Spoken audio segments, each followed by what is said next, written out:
does not walk in the counsel of the wicked, or stand in the way of sinners, or sit in the seat of mockers, but his delight is in the law of the Lord, and on his law he meditates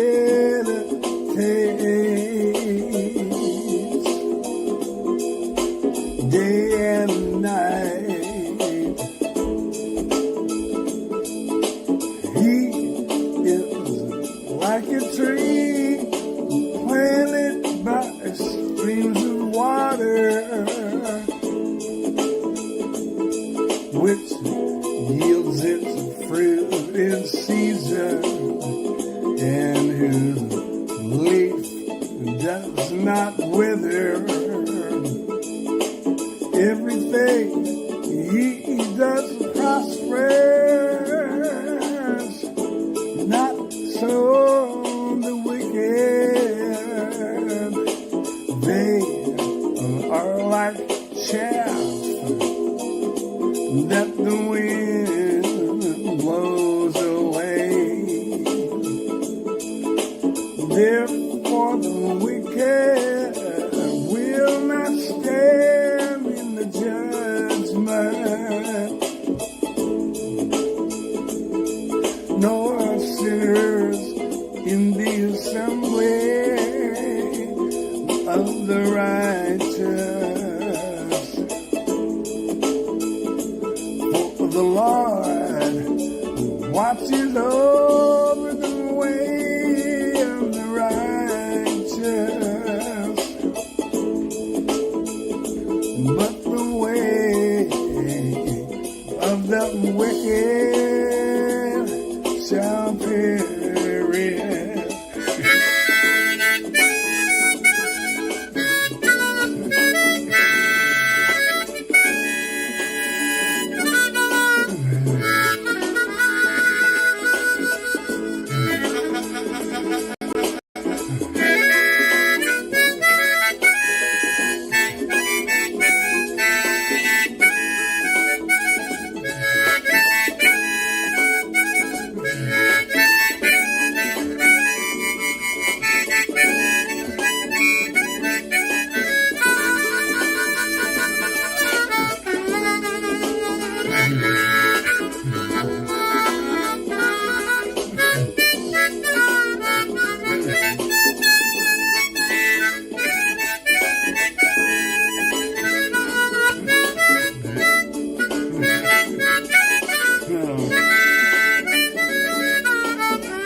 Blessed is the man who does not walk in the counsel of the wicked, or stand in the way of sinners, or sits in the seat of mockers, but his delight is in the law of the Lord, and on his law he meditates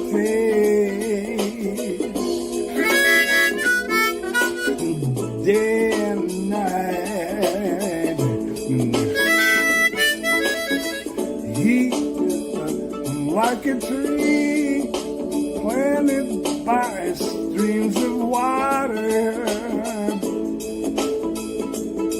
which yields its fruit in season, and whose leaf does not wither.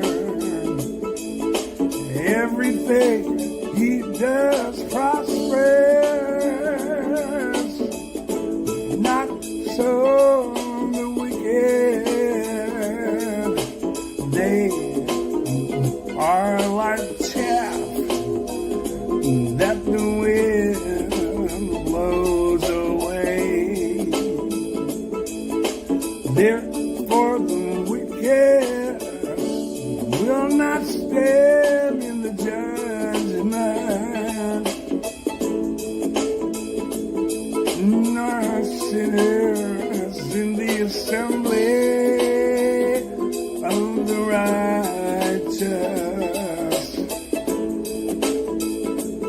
For the Lord watches over the way of the righteous,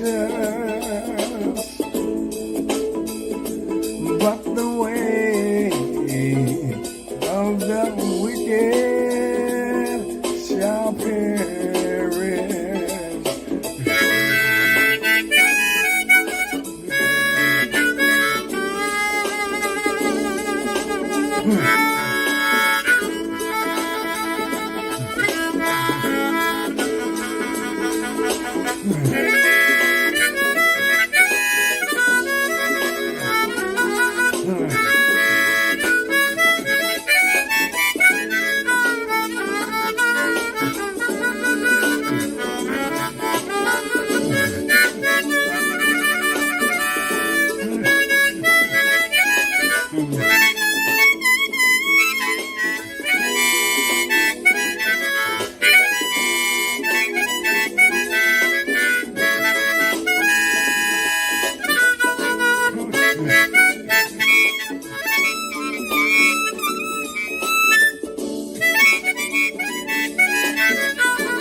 In other news, Ron Copperman was arrested last night after attempting to reveal secret sacred truths of the TLC to an unknown sociologist. Hold on a second.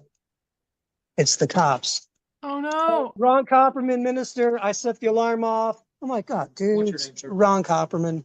Yeah. 18A. TLC authorities have indicated that the Copper Man is being held at an undisclosed facility until he repents of his false prophecy. Back to you, Tim. Also in today's community report, Clara, our resident sociologist, had some relevant things to say to the world.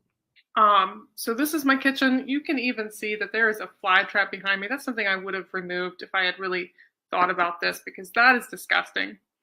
Right now I am roasting chicken to eat later today, and I feel like I need to justify that to myself and to the world, like literally to the world, because I'm live streaming. TLC authorities have finally assembled the complete face of the anonymous Chad the Girl Dad. Despite changing his name recently, it was no match for our team of forensic experts here at Worldly News Tonight. Yes, it turns out that Chad the Girl Dad is actually Jordan Hall. He's been talking to himself the entire time in every Jordan Hall. He's been talking to himself every time in every Jordan Hall interview. This comes to us as a shock and a blow at Worldly News Tonight. We had placed our faith in Chad the girl Hall dad, Jordan Hall, we want everyone to know we are taking this with the utmost seriousness. And on behalf of all of Worldly News Tonight, we want to formally apologize to everyone that has listened to either of these two characters over the last 6 years. Welcome to Worldly News Tonight. I'm Chad the Alcoholic. And I'm rarely inebriated. Our top story, the second coming. Turning and turning in the widening gyre, the falcon cannot hear the falconer. Things fall apart, the center cannot hold. Not just that, rarely. But also reports have come in that mere anarchy is loosed upon the world. The blood-dimmed tide is loosed, and everywhere the ceremony of innocence is drowned. The best lack all conviction, while the worst are full of passionate intensity. Surely some revelation is at hand. Surely the second coming is at hand. For more, we go to Bling Flinger, our reporter in the field. Thanks, Jim. The second coming. Hardly are those words out when a vast image out of the Spiritus Mundi troubles my sight. Somewhere in the sands of the desert, a shape with a lion body and the head of a man, a gaze blank and pitiless as the sun is moving in slow thighs while all about it, real shadows of the indignant desert birds. Fascinating. I heard that there were even reports that the darkness dropped. That's right, Jim. The darkness drops again. But now I know that 20 centuries of stony sleep were vexed to nightmare by a rocking cradle. But Bling, that merely begs the question, and... That's exactly right. Rarely. And what rough beast, its hour come round at last, slouches toward Bethlehem to be born. Thank you, Neil. Keep us in the loop. This song is called Asynchronous Ontology for Dummies. Circles. But I'm trying Round it up. to Go. learn the song. There is no try. There's only do. Well, I don't know about the meaning crisis. Left, right, black, white, or other vices. Which Jesus Christ is right, or if we're all saved. From my perspective, a proposition, participate procedurally, run in circles, remembering body. We're in the age of decay. Symbolically speaking, the reapers are reaping. Them damn aggregate, oh boy, holy cannoli. Alright, we're getting there. You wrote the song, sir. Please, sir. I wonder if, from my perspective, the proposition, participate procedurally, running in circles, remembering body. We're in the age of decay. Symbolically speaking, the reapers are reaping. Oh, shish kebab. Shish kebab. Tips my fingers. Not this one. Kind of go.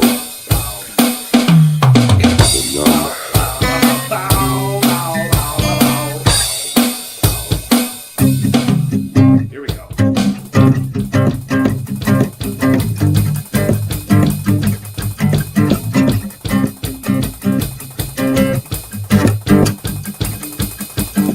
I don't know about the meaning crisis, left, right, black, white, or other vices, but Jesus Christ is right, or if we're all saved. From my perspective, proposition, procedurally running, participate procedurally, running in circles, remember everybody, we're in the age of decay. Symbolically speaking, the reapers are reaping. And microphones are whispering sweetly. We're all in pursuit in the valley of the bee.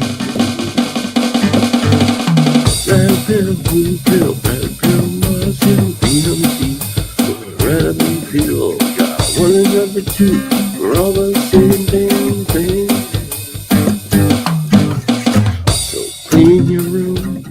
Brian Johnson. Ontology technology is the bird's eye view. If you really knew, could you really say?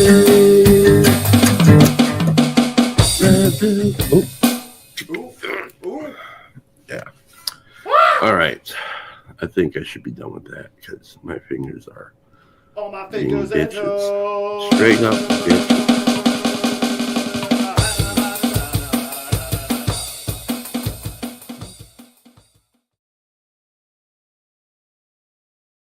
That's right, as Chad the Alcoholic says, who was the man who wrote the song and performed it there.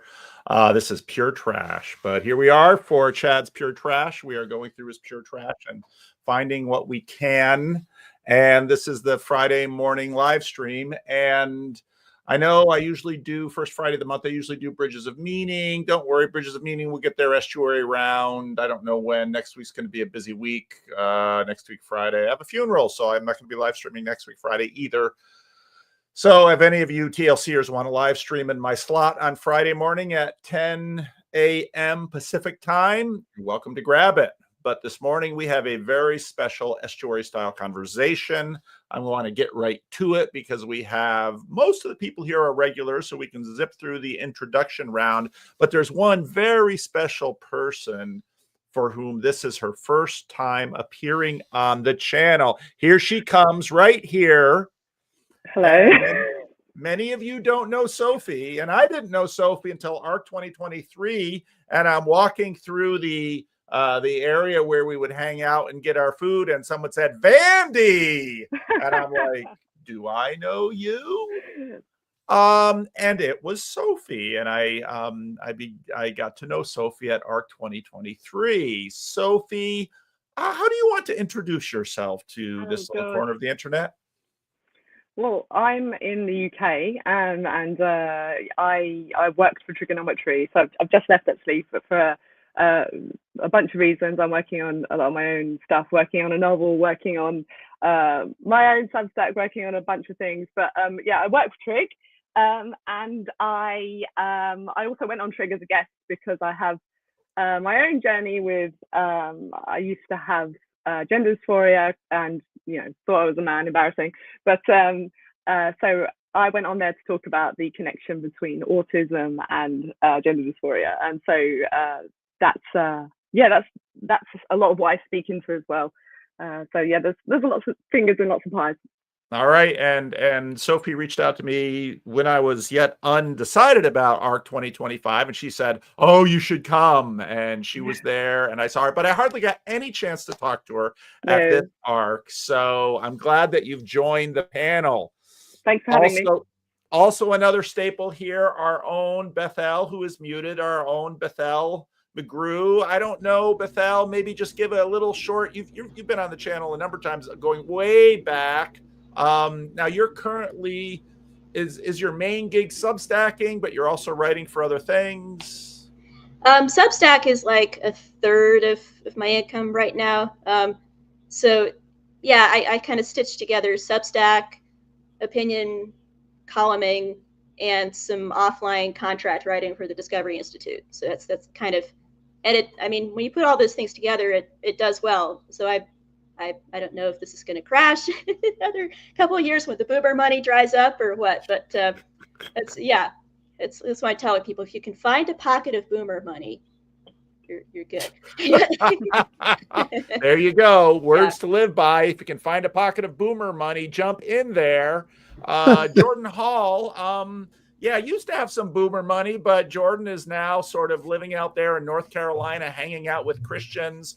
And Jordan is so, he goes to the ARC conference and only snuck in very briefly to one of the plenary sessions and then shook his head, shook the dust off his feet, and ran out of there. So Jordan, thank you for it's like a matter of principle almost for Jordan. It's like, no, I will not attend. It's like I'm tainting myself, I tried 3. In each case, it could only last about 15 seconds before it was obviously not right. All right, and there is a rumor out there that Jordan Hall and Chad the Girl Dad are actually the same person because we've never actually seen them in the same place, and so that could very well be. The next person to join our panel needs no introduction in this little corner. He is one of the pillars of this little corner. And Ups, in fact, did make it to London for the conference. Ups, I don't know, what could you say to introduce yourself to this group? Well, hello everyone. It's a pleasure to see you again. Jordan, Bethel, Sophie, it's a pleasure to also get to meet you. And also Paul. Well, I am an independent researcher. I am mainly focused on something called policy design. My research focus is on cognitive science, but also on the fundamentals of computer science. I'm also a participant in this little corner of the internet.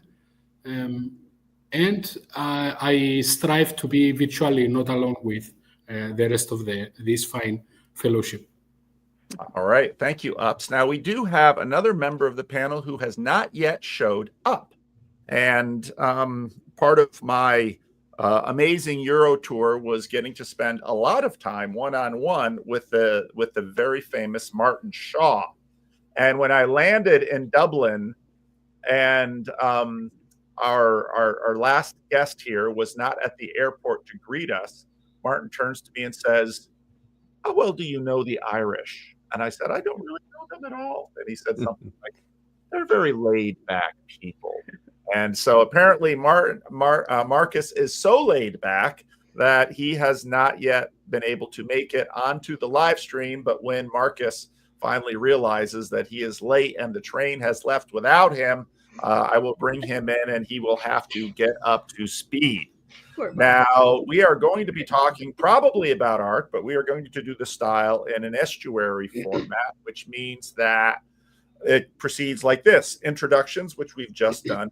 Careful, close attention, Sophie, because this is your first estuary. I'm quite sure. Sir. The next round, and I'm going to actually skip over you at first and give you a chance to pitch last, just because this is your first time. The next round is pitching. Pitch an idea to the group. It can be something intellectual, something contextual, something personal, or something estuarial, but pitch an idea to the group to try to colonize this group, to display to us an idea of such brilliance, beauty, and intrigue that none of us can talk about anything else for the whole hour, hour and a half, or 2 hours, or however long we go. The next round after that is point, where everybody says, although I surely love my idea because I'm a narcissist and it is mine, this other idea that someone put out is also good, and here's the reason why. So introduction, pitch, point, and after that we play. So Bethel, did you finally get out your day 3 of ARC, or did you? I didn't see it not yet, but planning to write and maybe publish today. So we'll see. Okay, poor Bethel works by herself. If she sleeps in a little bit, we don't get the Substack we all paid for. So Bethel, I will give you the first pitch. What would you like to pitch to this group to start the conversation? Again, it can very well be ARC related, but if you've got something to pitch that has occurred to you post ARC, the floor is yours. Yeah, so it is ARC related, but it sort of goes beyond ARC and encompasses, forces, colonizing forces above and beyond it. But thinking more about the David Brooks moment, and thinking about the American right, the Christian right to some extent, I've sort of felt a kind of despondency, this feeling that the right is losing its soul. And a sense that somebody really needed to say some of the things that David Brooks was saying. It's just that he wasn't the right guy to say them. But I feel a bit of a vacuum, I guess, and like a sense that there really needs to be more actual conservatives, real conservative voices who are sort of, standing athwart the path of history, crying stop, so to speak. And I'm going to sound a little sort of National Review-y, neo-conny, but that part of myself has been awakened, especially with some of this discourse around Ukraine, the big blow up in the Oval Office and that kind of thing. It's just reminded me just like how bad an idea it is to hitch the wagon to Trump's star. But I'm afraid that's what's happening, even with people I really value and like, I know you've been getting into James Orr recently, I feel like James, to a great degree, has kind of hitched his wagon to the new right, and by extension across the Atlantic to Trump, and it bothers me. So there you go. Is the right losing its soul? There you go. There's my pitch. Bethel McGrew voicing Trump buyer's remorse. That's I did. I never bought Trump. I never voted. So I was never on that train. Yeah. Now suddenly the never Trumpers are.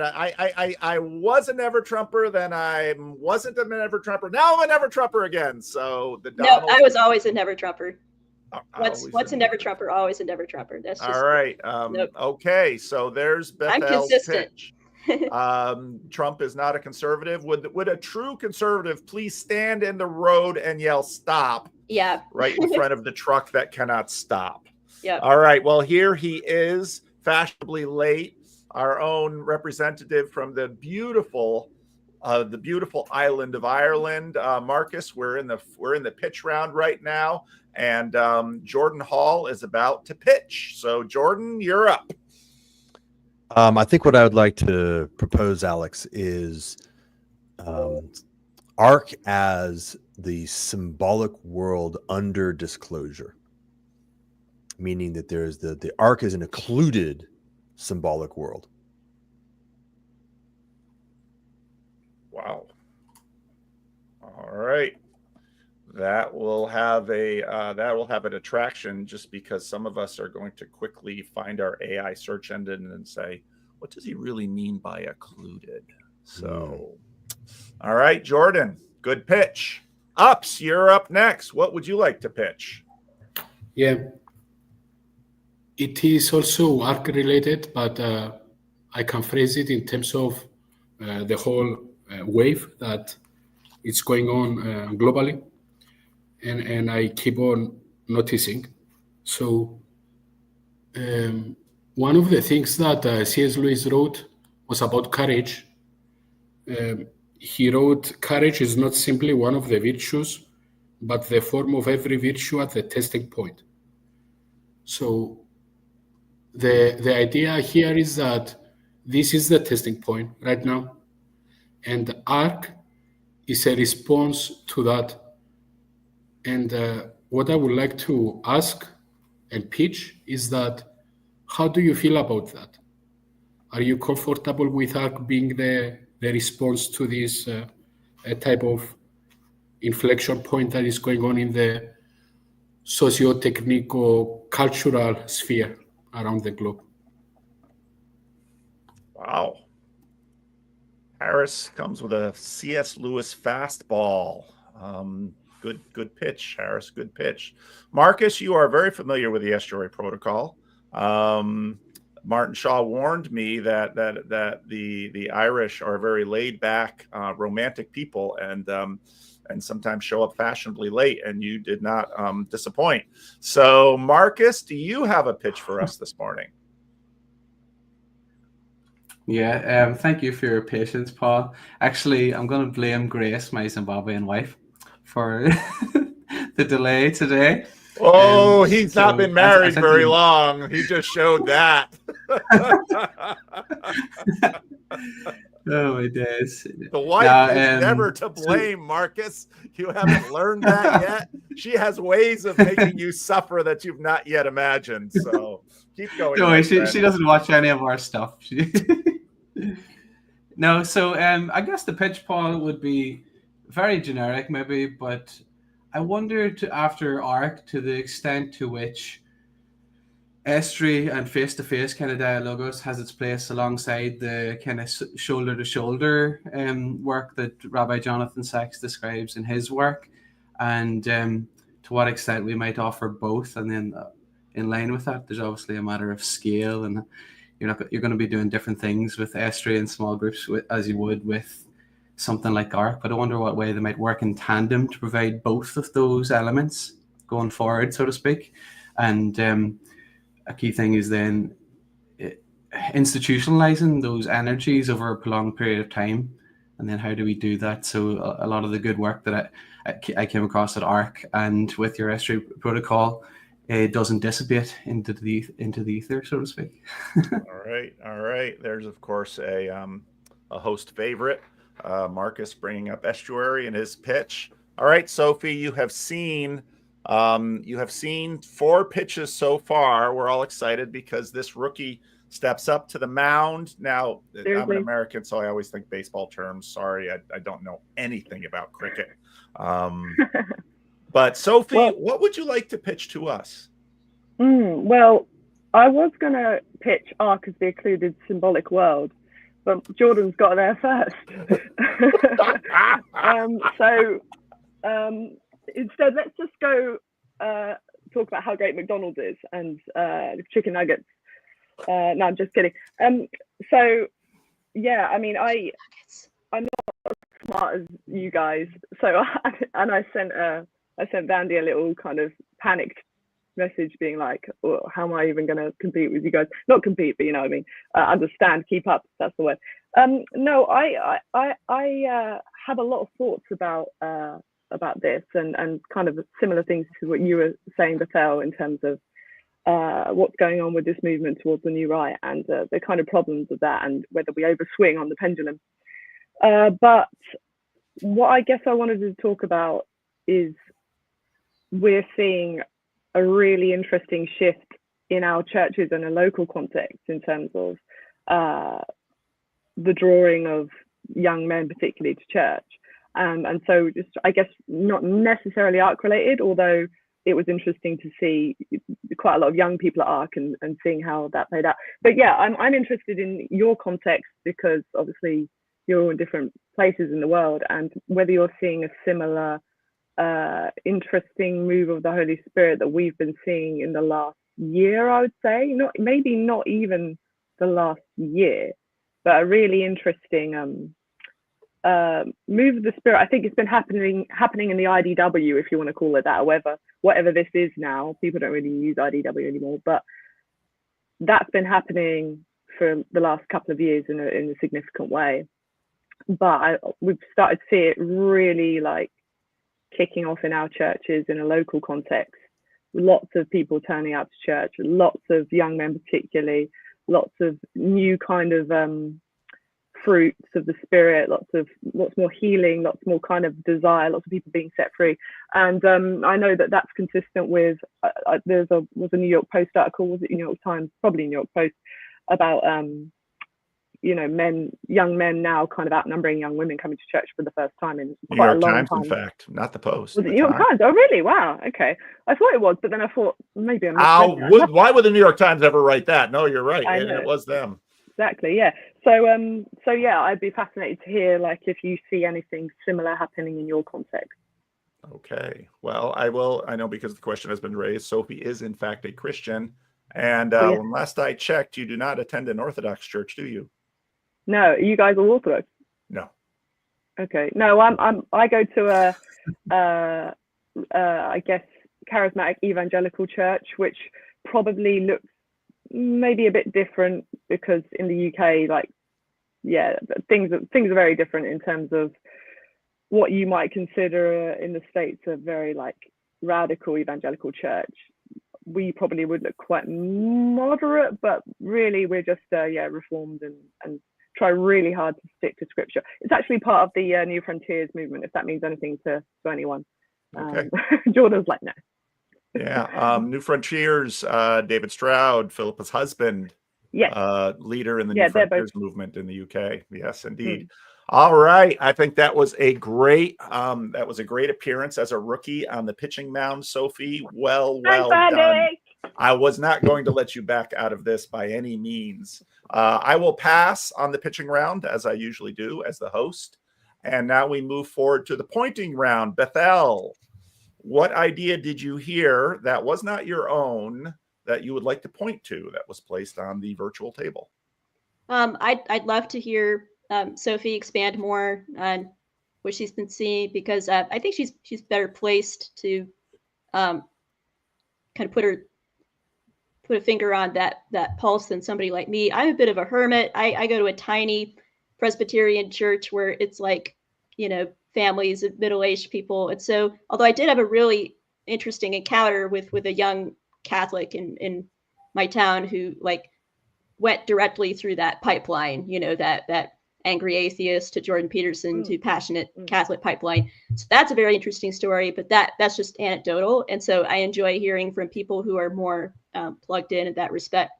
Plus, I think it intersects with some of my thinking about, is there a new harvest field? Because, lots of discussion in my corner about evangelism. Lots of people tend to tilt, and Glenn Scrivener was talking about this too, but, people trying to tilt left. But now is there, a vibe shift where younger people, especially younger men, are more right? But then are there dangers there? Are people maybe rushing too quickly to appeal to that? So anyway, that all comes together very interestingly for me. Okay, very good. Bethel, Jordan, what would you like to point to?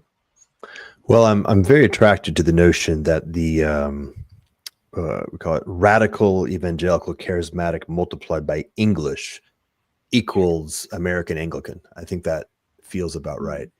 I also will point to Sophie's, although with the caveat that I feel like if you do it properly, we'll find that Sophie's and Bethel's actually collapses into the same story.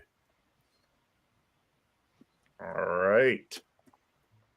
Good pointing. Harris, what would you like to point to?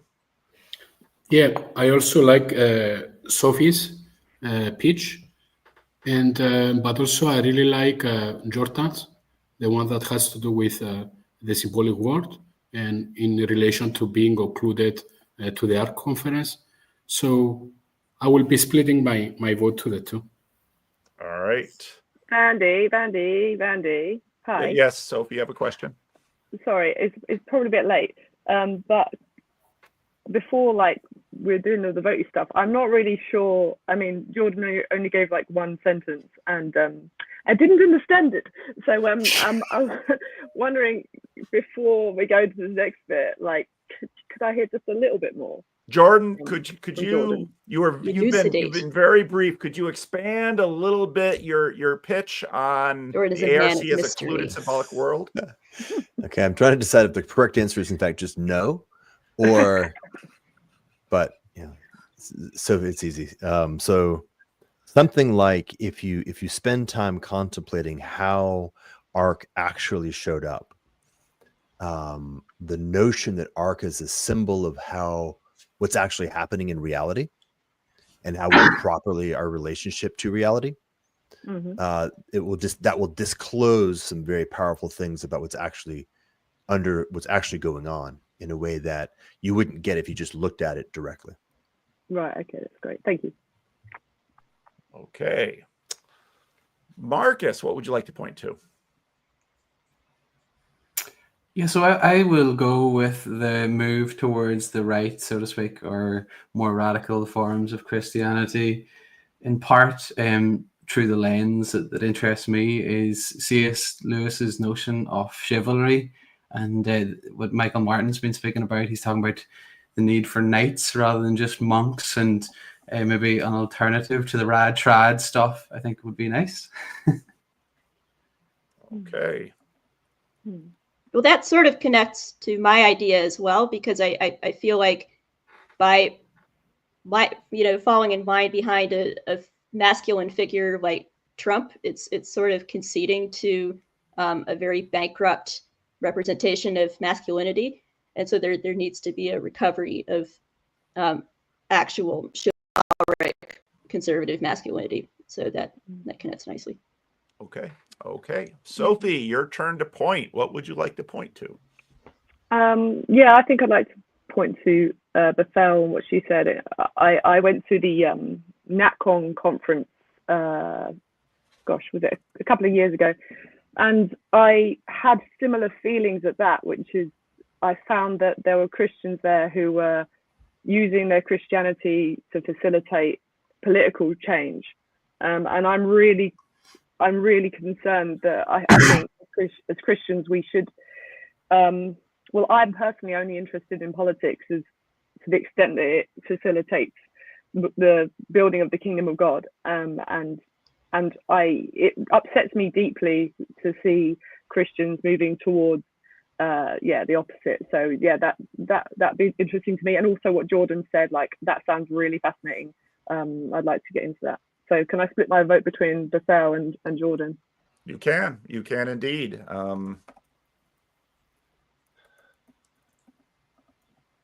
I liked Harris's pitch. Maybe I'm a sucker for C.S. Lewis, but your point about courage, it was very interesting where the leader of the Conservative Party in the UK talked about confidence. Baroness Philippa talked about confidence.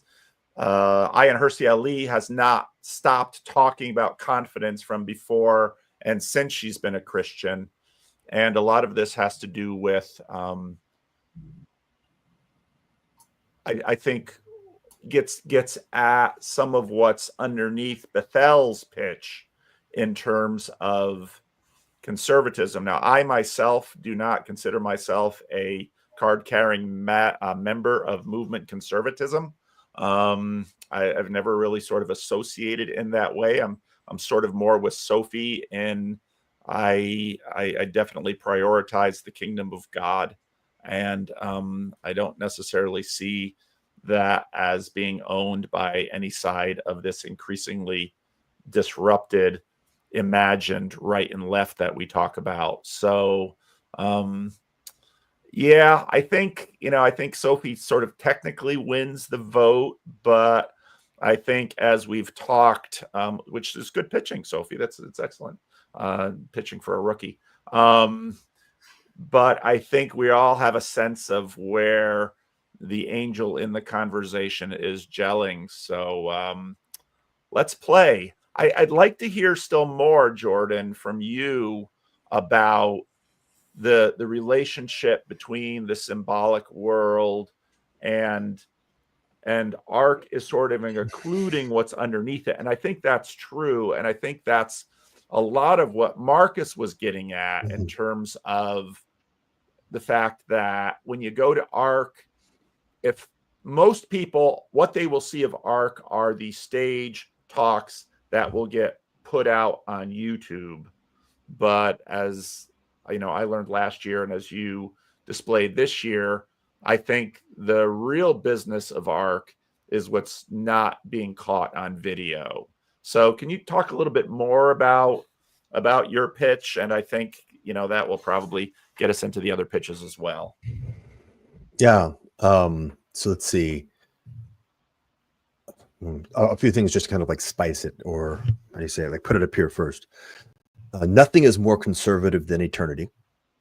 Reconnecting with the source of all creation simultaneously requires the deepest possible level of courage and encourage in a new tone, which is quite akin to the calling forth of what is a new tone of chivalry, which ends up, I think we all can feel, is the embodiment of the thing that Bethel is pointing towards. So when we look at Ark, what I noticed, I'll just put it in the first person, was that to the degree to which intention, planning, strategy, intelligence was endeavoring to accomplish purpose, it was at best C-.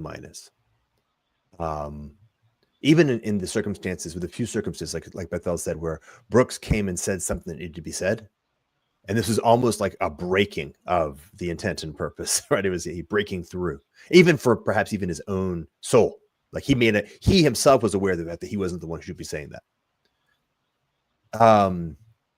Which is to say that when I lean on my own understanding, I'm in deep trouble. I'm already off in chaos. I'm doomed. By contrast, in Ark, in the lived experience of Ark, when I was sort of tapping my own internal radical charismatic, which is to say, allowing myself to be guided to wherever I needed to be guided to, guess where he guided me to Sophie. And it was interesting because, well, she was talking to Glenn, who I didn't know at the time, although I just finished having a recording with him about 2 hours ago. But it was very right. Like the rightness of it was intense. And so to the degree to which I permitted myself to fully surrender to being guided by my faith, as weak and ill discerning as it may be, I then found the embodied experience of Ark to be profoundly rich and profoundly productive and generative. Right? So if you juxtapose these two, and now we end up putting them kind of vertically, you have what's happening at the political level, which is in many ways just collapsing under its own impossibility. Yeah. And Yeah. right, participating in the collapsing of that is not needed and is ultimately not helpful. And participating in trying to structure it and hold it up may be a meaningful delaying action, but not coming from your own strategy. Meaning, if God has put you there to hold the dike, then that's what God has put you at. But that's because God put you there, not because you think it's an important thing to do.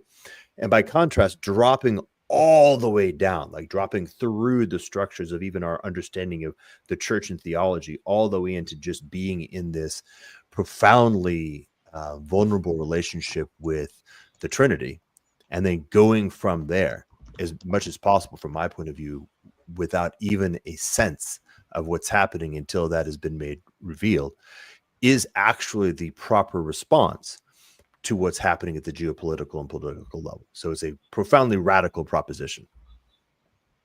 Yeah, and if I could just jump in, so I've been catching up with a bunch of talks I didn't catch, and it seems like to me like some of the more interesting and fruitful presentations were people like Oliver Anthony, for example, who was just pitching, what he's tangibly doing. He's been a musician, now he's an entrepreneur, so he's like, here's this grassroots organization, this 501c3 that I founded, like where we're going into Appalachian regions and connecting people with music and that kind of thing. And he taught some about the floods, that sort of stuff.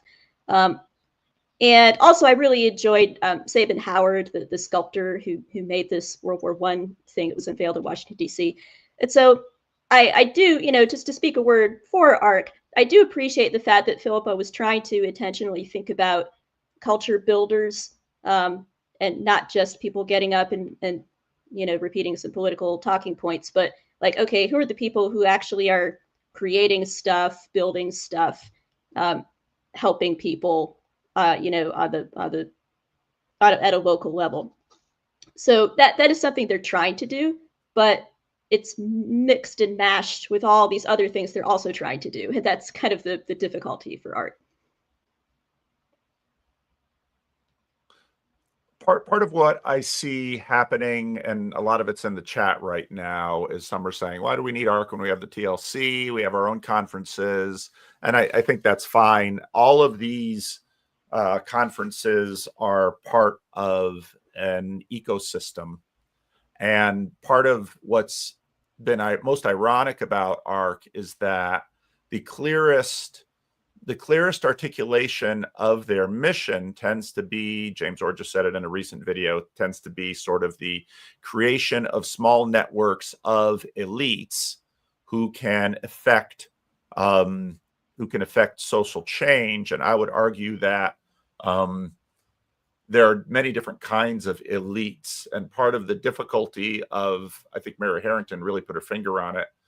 What exactly did she say? ARC had the pneuma of an airport. The nomos of the airport. The nomos of the airport. Yeah. That's right. And I think part of that is difficult for some people, probably like many of the ARC organizers, to get away from, because the reality of human beings is that we all have our own rituals. And when we're asked to do a thing, we default to the things we know. And so the form of ARC is very much the things that the conference organizers know. But that's where I sort of like Jordan's observation, because he's seeing that we have, it looks like an airport there. But if you actually want to visit an airport to understand how and why an airport works, there are lots of levels at which an airport works. There are baggage handlers, there are ticket agents, there are janitors, there are TSA people, and actually in any living ecosystem, there are multiple layers, even though when we walk into an airport, combinatorial explosiveness collapses into sort of our way through to our flight and then on to our destination. So I think that's a really helpful thing to observe with respect to ARC. Well, and Mary said a little more about the airport thing. I'd have to pull up her article here, but she was trying to say, but maybe in a way the airport is, you know, a bit of a fitting metaphor in a way for the conference as a whole, because, you know, it's an international gathering, and like, you know, we're all together in this one generic place, in a sense. It's not tied to any one of our national identities in a way, just like an airport is a place where people gather from all over the world. And it sort of represents this moment where we're like, okay, now what? We're in an okay, now what moment for civilization, and we're trying to sort of rebuild from scratch. Now, I mean, I don't know that it wasn't entirely positive or entirely negative, I guess. It was just a kind of an observation about what it signified. And also, I'm going to say that's. Yeah, go ahead. I'm going to say that that's wrong. The Okay. piece of we're not tied to any one of our given nationalities, because everything's either icon or idol. There is a culture that was very much the dominant culture of Excel, and that is not a culture that I want to be connected with. I would rather at least have had an honest English village, where at least I know exactly Ugly ass building. There was a soul at some point, as opposed to be sacrificed on the altar of Moloch deliberately. Yeah.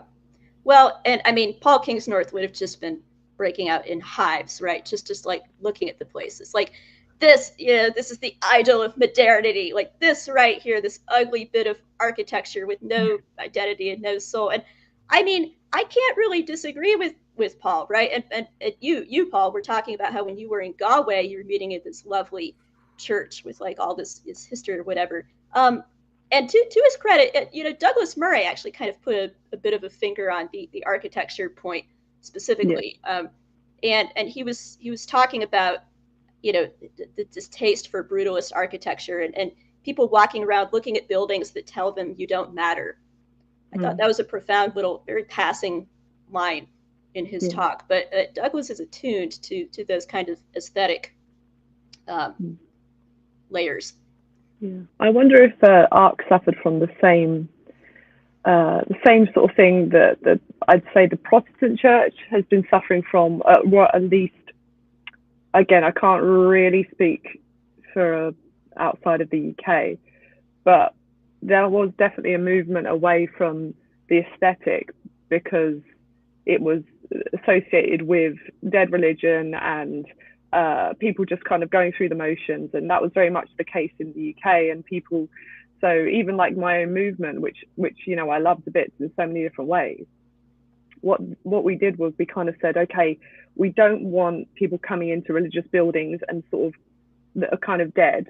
So what we're going to do is we're going to strip away everything, like all the, you know, stained glass windows and the candles and the beautiful, I don't know, the incense and things like that. And we're going to take away everything and we're going to just kind of try and do life like the New Testament, like the early church did in terms of, you know, we're going to meet in, you know, just whatever buildings and we're just going to gather. And like there's a real and because the church isn't the building, right? And so that's the catchphrase. But we went too far with that in the sense that we jettisoned some really valuable, you know, there was this weird separation of we've taken the aesthetic away as though that was a kind of a man-made thing, when actually that was a massive indicator to draw people's eyes upwards in a more holistic way of worshipping. And I wonder if ARC suffers a little bit from it's like you said, you know, you go into the main room and you listen and you do the kind of almost like in a converted warehouse kind of church, like more of a modern church. One of our buildings is a converted warehouse, and people are kind of sometimes a bit like, what's going on here? And you know, the Holy Spirit still works, but you know, it leaves a lot to be desired in terms of aesthetics. But yeah, so it's kind of like maybe that idea of if we get people in the room and we get them listening to this really important stuff, that will affect change. And I actually think that it would have been so much better, as you say, and more kind of bringing in, I guess, more of the Orthodox influences and other aesthetic influences to say, let's get it in a really beautiful, like English manor house or something. Like, there are places like that, and as an English person, it does break my heart a little bit that you had to see such an ugly part of the city. I'm glad that Douglas referred to it, because it's like, we just want you to know that, you know, that England's not like this. And also, even the nice, they said, oh, go into the main city, and yeah, you can go into the main part of London and see beautiful things. That isn't even the best part of London. Like, the most beautiful stuff, as you say, is like the rural, the little villages and stuff. And if any of you guys ever come down to UK, just I'll take you give us a tour. Village. Yeah. Oh no, I'll take you to some stunning places.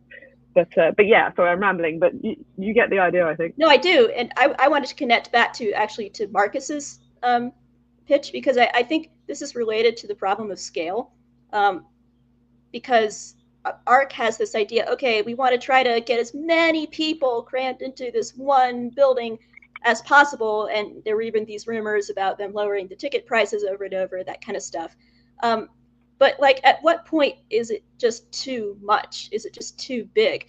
And where, you know, this overriding goal of cramming as many people as possible into this one single giant space is coming at a cost, you know, including these aesthetic costs, when, you know, really they should cut the attendance off much lower, I think. And I mean, but then it becomes a totally different sort of thing. So then it's back to the question of what is ARC? Like, what sort of thing who is ARC for? That's the other thing too, because like, you're preaching to the choir. Like, the people in that arena were all there because they already like these ideas. They already like these speakers. It's like, ooh, it'd be fun to be in an audience where except David Brooks. Talking. Except David Brooks. You know what though? Some people did clap for him. I think he almost. I clapped for David Brooks. I'm a David Brooks fan. Well, the thing is, I think David almost wanted to be booed more than he was. Anyway, that's another thing. But the point is, you can watch all this stuff on YouTube later. Like, I'm watching half these talks on YouTube later. It's way better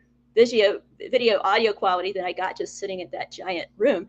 And so, but I can tell, like, they're coming up with these clickbait titles for the YouTube videos, right? And they'll even cycle through like a couple of different clickbait titles. It's like a new clickbait title each day. And it's kind of cute almost. It's sort of like boomers trying to make clickbait, you know? Not sorry. Cute. It's not cute. Well, I mean, like, cute in a sort of a sad way, but like, it's cringe. It's cringe. That's kind of what I mean to say. Like Oz Guinness's talk becomes 83-year-old philosopher uncovers the meaning of life or something, or like Douglas's talk was Douglas Murray's talk that left 4,000 people speechless. It's like, I mean, it was a good talk. I like Douglas, but it's not. What are you guys doing? But I can tell what they're trying to do. They're trying to create content with a capital C. Right, and they're trying to like film stuff that they can then put out there on a YouTube channel and just broadcast to the whole world. Like, here's us, here's what we stand for, here's our idea. So it's like, okay, so is this conference for YouTube content consumers, or is it for the people who actually paid money to show up and sit in the audience? And there's a tension there, I think. You know. All right, Harris and Marcus, I want to get you two in here. Go ahead, Harris. Yeah. Well, this is very interesting.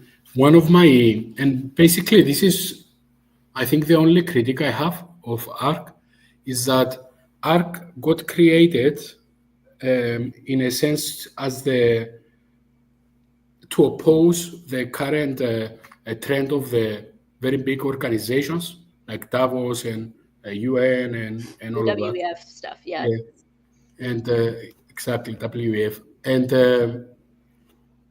I've noticed what Jordan said about the exhibition hall.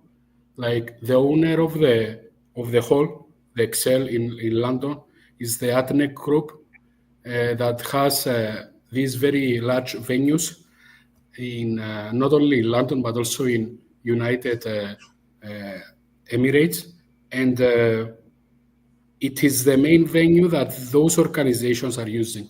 There's a wrinkle. So, they are trying to make their stance against them, but they are using the very same infrastructure that the opposition is using, so I noticed that. Very interesting. Now, Marcus, when you organized our event with Paul Kingsnorth and Martin Shaw, I mean, I stayed with the Friars, and we had a beautiful venue in St. Mary's. Well, now it was quite a contrast going from our little event over on the western edge of Ireland to ARC. What did you feel in this transition? Yeah, so the aesthetic element is huge for me. Actually, at ARC, I had the pleasure of meeting. There's a guy, Ruben, who has a YouTube channel, The Aesthetic City, goes through kind of monstrosities of much modern architecture and so on.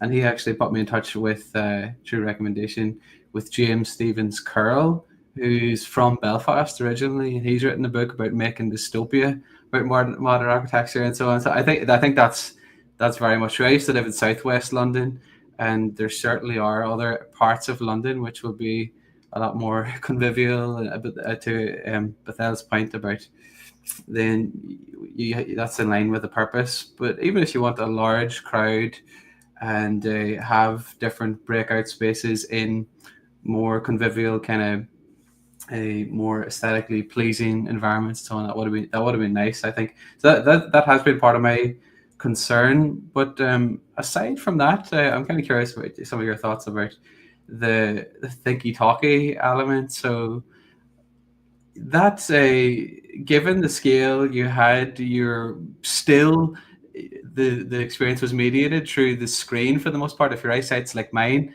and you and I were sitting at the kind of halfway back in the bleachers, so to speak, and I was watching the screen half the time. Sure, I may as well have been at home watching it on YouTube, you know. So once you do go for 4,000 or so, you're getting that anyway. So they should take that into account, I think. But yeah, the fact that it resonates at that kind of popular level, through the clickbaity stuff, it is crass, but it in a negative world culture, sort of like to use the Aaron Rain talk. Once you have a culture that is quite anti-Christian, to then have these people out fighting the culture war, so to speak, I do wonder if it then provides us with these spaces where you can go into greater nuances with certain conversations, and where you can have, say, at that scale, then you can have the aesthetics and all that kind of stuff more refined. So as a feeder system with our little Estuary conferences and so on, coming off that, I think we should be attentive and try and hit all those notes, so to speak. But yeah, one of the things that I was kind of curious to ask you guys about was the fact that we did Estuary, which is great, and I actually was walking down to the corner and sort of very much in meditative stance, and I seemed to be open to this energies of the spirit and so on.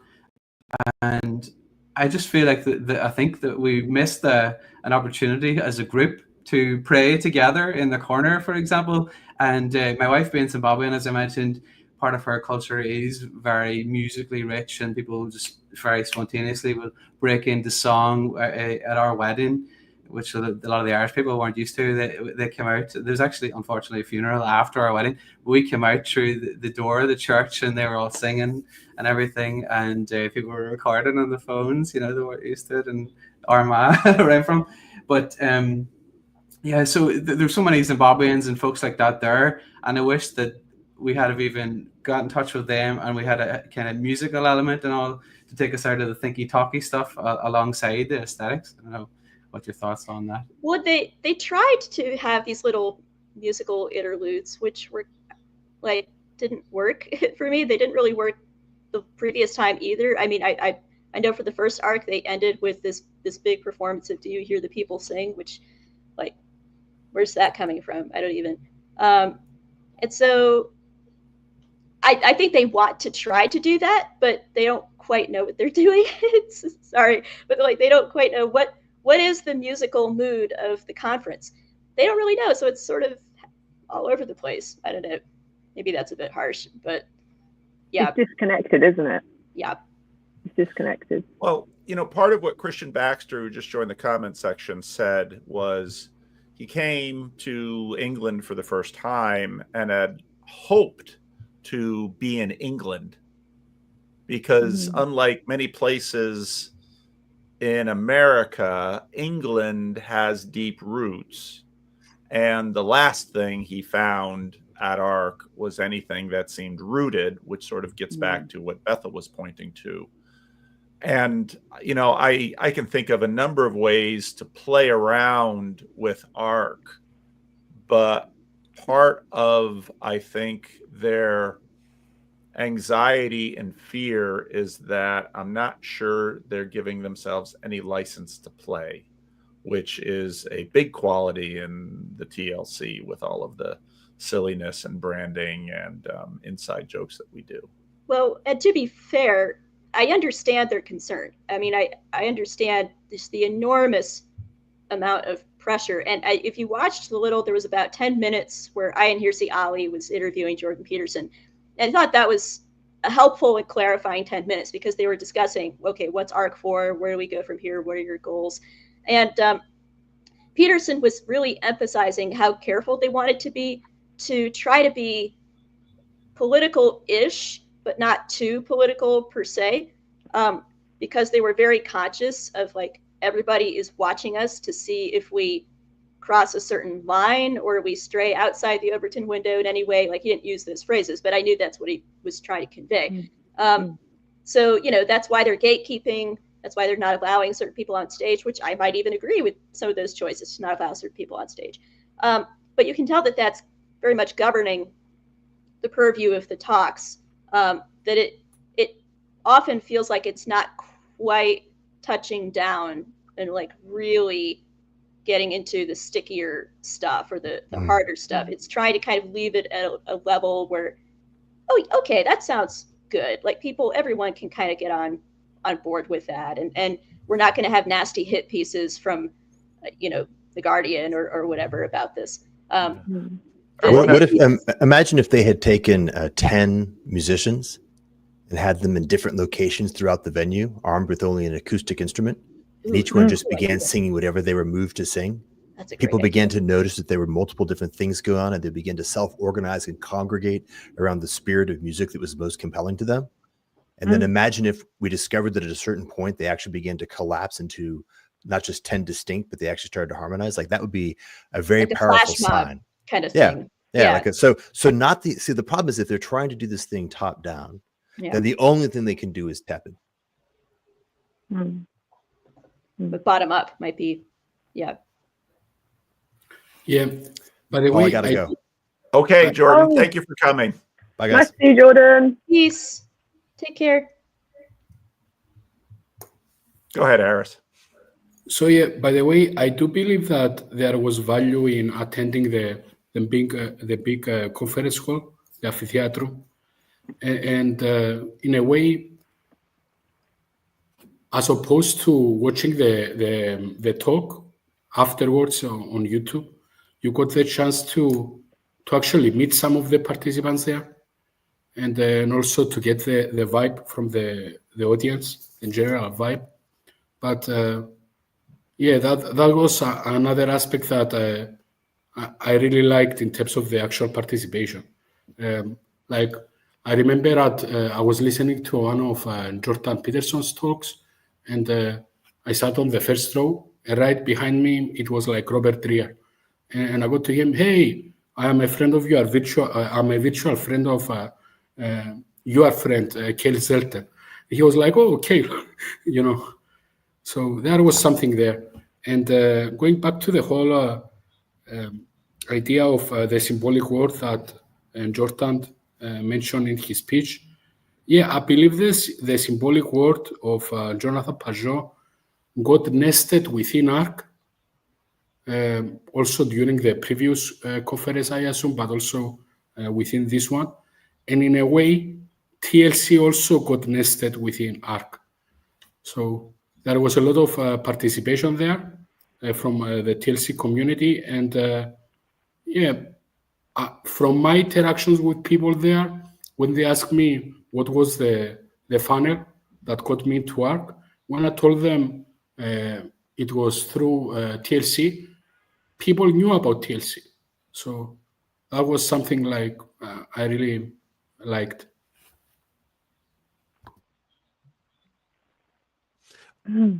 What if, okay, I'm going to put this because I know Sophie's also got a timeout here.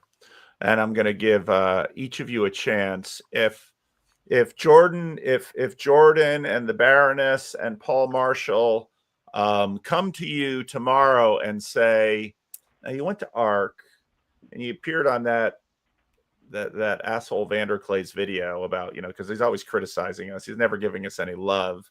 Why don't you design ARC 2026? Give me a list of what you would do. Or maybe what you would not do. Are you going to Sophie first? And you can go first, but I got to make sure Sophie gets in before she has to leave. Yeah. Oh, right. Okay.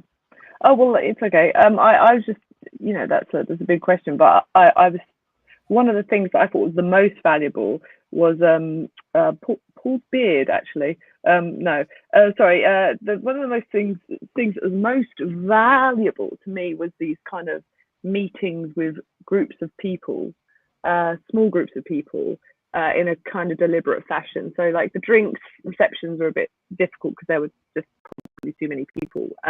But the actual dinners were great. And I went to the creatives one, and that was definitely a highlight because you really got to have, I know it's what you were trying to do with the Estuary things, Sandy, but having that actual time deliberately set for a specific purpose was very inspiring. And I think lots more of intentional kind of breakout things, breakout rooms of this room, maybe it's only got 30 people in it, lots and lots of little hubs where you can say we're going to talk about something really niche in all of these different things, and really make genuine connections.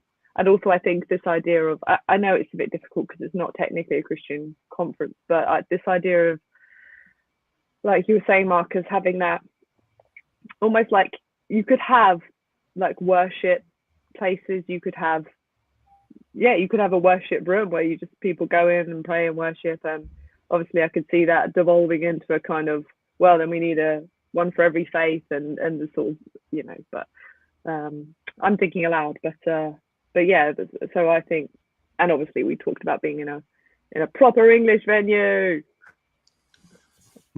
Okay. All right. Anyone else? I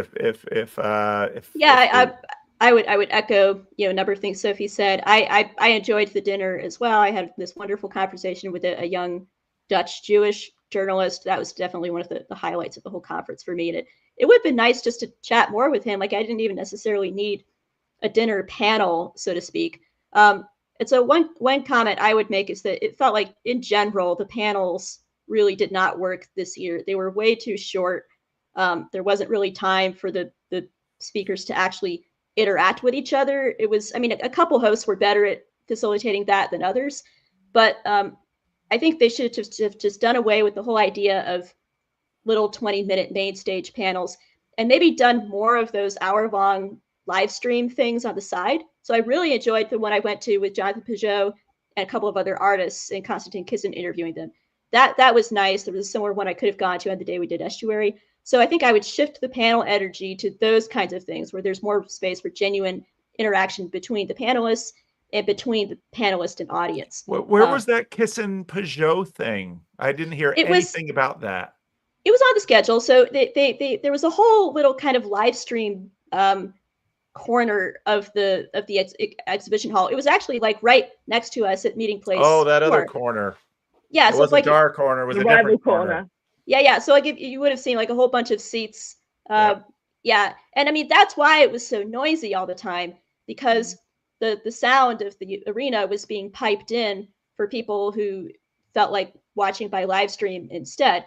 So then there was also a stage there, and then that's where I saw Peugeot and the artists. And there was also something with Douglas Murray and Neil Ferguson, Ian Siyawi, which I missed. So that, I would say more of that. They need to do more of that and sort of like cut the time for panelists on stage. I'd say fewer canned speeches. I know they're trying to create content, and some of the speeches were good. I'm not saying speeches were bad, but like there needs to be fewer of them. They really need to shift to more of an interactive kind of breakout model. And finally, I think I would just say slash the attendance, like slash it down to like a third if you have to. At least go back to the 1,500, maybe even fewer. because I think a lot of the problems flowed out of the fact that they were just trying to bloat this and have way too dang many people.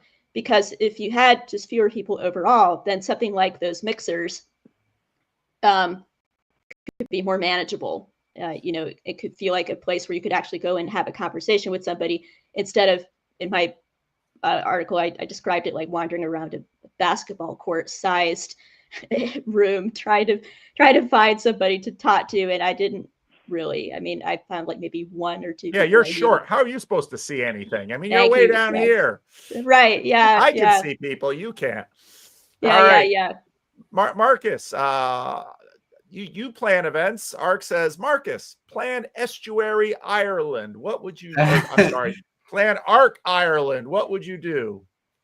Well, I'm going to steal some of the things that you've said actually to me. So I would agree with you that they should front load with the group work. If you're chronically shy like I am, if I didn't have you and some of the TLC people, I would have struggled. I'm not the sort of person that finds it easy to start a conversation. So I certainly think they should lead with that and allow people to form those relationships early. And also then I liked something else that you said about at those dinners, I had some very rich conversations there, but they were unfortunately with the best intentions. The fact that you had the speakers all on the stage kind of talking at you for a prolonged period of time whilst you're trying to have a conversation with the people next to you on the table, simple logistical things like that would have made it so much richer if you had to develop those relationships, and certainly the aesthetics thing is key. This is a point and a question. So I do understand that they're doing the arc in different nations and so on. So to get away from that airport kind of,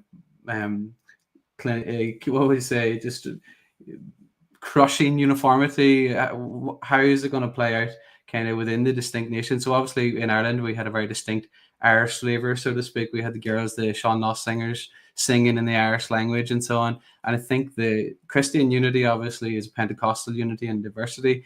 So if they want to tap into that, I think they'll have to be conscientious about how they'll do that in a way that's kind of organic with all these different cultures, like the American arc versus the Irish arc versus the arc in England and so on. And I'm kind of curious how they plan to do that, or what you guys think would be a healthy way to get that balance of unity and diversity. All right, Harris, Arc Cyprus. That would be a one to go to. I would go. I would go to Arc Cyprus. I want more Cyprian cheese. Oh yeah, the Cyprian cheese. So Harris, what would Arc Cyprus look like? Well, first of all, it's going to be the exhibition hall. It's not going to be an exhibition hall. It's going to be like an open-air village style of venue where you can get the chance to stroll around the village and enter different conference rooms. The rooms will be more small, so you can get the chance to also interact better with not only the panel, but also the audience. And another thing that I really believe that it's what I was able to gather out of ARC was the following. I believe that they are planning to, for the next step, they are planning small-scale national conferences. So they are trying to recruit different national ARC leaders. I don't know how they are gonna call them. And in theory, ARC Cyprus is not a very, far away scenario, to say the least. But being honest, I will prefer 100 times to host a TLC conference in Cyprus over an ARC one. So, that's probably more likely. Here's an idea for you guys to chew on. Now, this is going to sound a little wild. I think ARC needs to learn something from Burning Man. Now, I'm not suggesting we all take off our clothes. That's not what I'm Go suggesting. on. But I've never been to Burning Man, but I have friends that have been to Burning Man. And one of the things that happens at Burning Man is, of course, they start with a desert. Okay.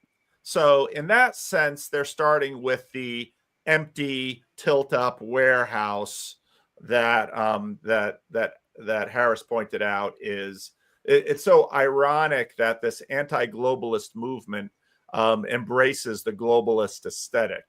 So you can start with that empty space, but what happens at Burning Man is that many different artists and communities within the empty space create a space and create a world. And what people actually do at Burning Man is they visit the worlds, because a big part of what we're continuing to wrestle with is globalism, multiculturalism, and pluralism. And a lot of the call that we have is, shoot, when I went to Ireland, guess what I got? I got Ireland. And I loved it. Sure you did. So we had the events in the church. We did a little bit of Estuary. We could have had some more.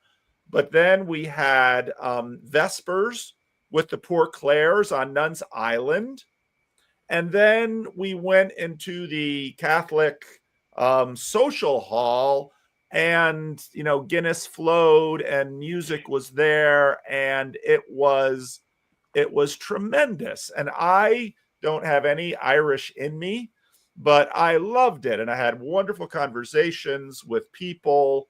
And so you got to, in part of what I think there's a misunderstanding of what politics is, because if religion is dollars and politics is cents, and religion is always and politics is now, I love what Jordan said in terms of nothing is more conservative than eternity, but eternity is sort of undefined, and now is always embodied, cultured, colored, not white and yellow, but rich tones of the Cyprian or the Irish or the English or whatever new variants are coming into play through the commingling of cultures. So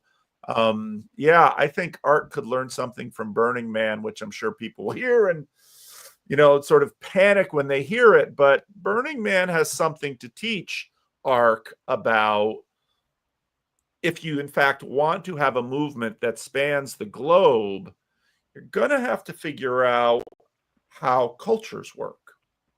I was going to say, for me, I experienced England in the cab chatting with my London cabbie drivers. Like, I had a couple of really good conversations with those guys, and these sort of middle-aged guys, and they've got opinions. They've got ideas, right? They can tell me like all the ways that government has let them down, and what it was like during COVID, and they have that wonderful thick Cockney accent, and I felt like, okay, this is England right here in this cab. Or with my host, who's a retired lawyer, and she's like in her 60s, and she's sharp as a tack, and such a wonderful, colorful character. And she took me to the National Gallery, and we had to the pub, and we had fish and chips. And like with her, I was like, okay, this is England. But she had no connection to the conference. Like she didn't really know any of the people there. It's not like her area. She's not connected to the people. And so I would bring back little reports of the day. She'd be like, oh, okay, interesting. But then we would just do our own thing. And so then I was fortunate enough because she offered me her spare room. But if I had stayed in a hotel, I would have missed that, Yeah. We could introduce a system of hosting, where people volunteer to host, because I think so many people would be like, oh my gosh, interesting people at ARC. I've got a room. I'd love to show them my country. I'd love to show them my local area. And I'm sure that you guys would as well. So yeah, that would be cool. Well, and part of this is, always the the question, does America have a culture? And if you're an American going to ARC, you very quickly realize you do have a culture because you're not in it when you get there, even in the airport. And the more you can sort of peel back the layers, and again, I like Jordan's occluded. ARC is occluding what's underneath it. And I think the critiques of ARC and even the criticisms are there because something wants to emerge. But I think in some ways the leadership is, I didn't see that Ian Hersey Ali interview of Jordan, but there is very much anxiety. It's short, but and it's again, interesting. Yeah. As Harris noted, you're already on your back foot when you're trying to compete with the World Economic Forum. Why don't you forget those people? If their doom is as assured as we heard so often from the big stage at ARC, let them doom themselves and just do it right. Well, this gets to a bigger critique that some people have made of the right or of conservatives. We're always sort of a step behind the left in terms of culture building.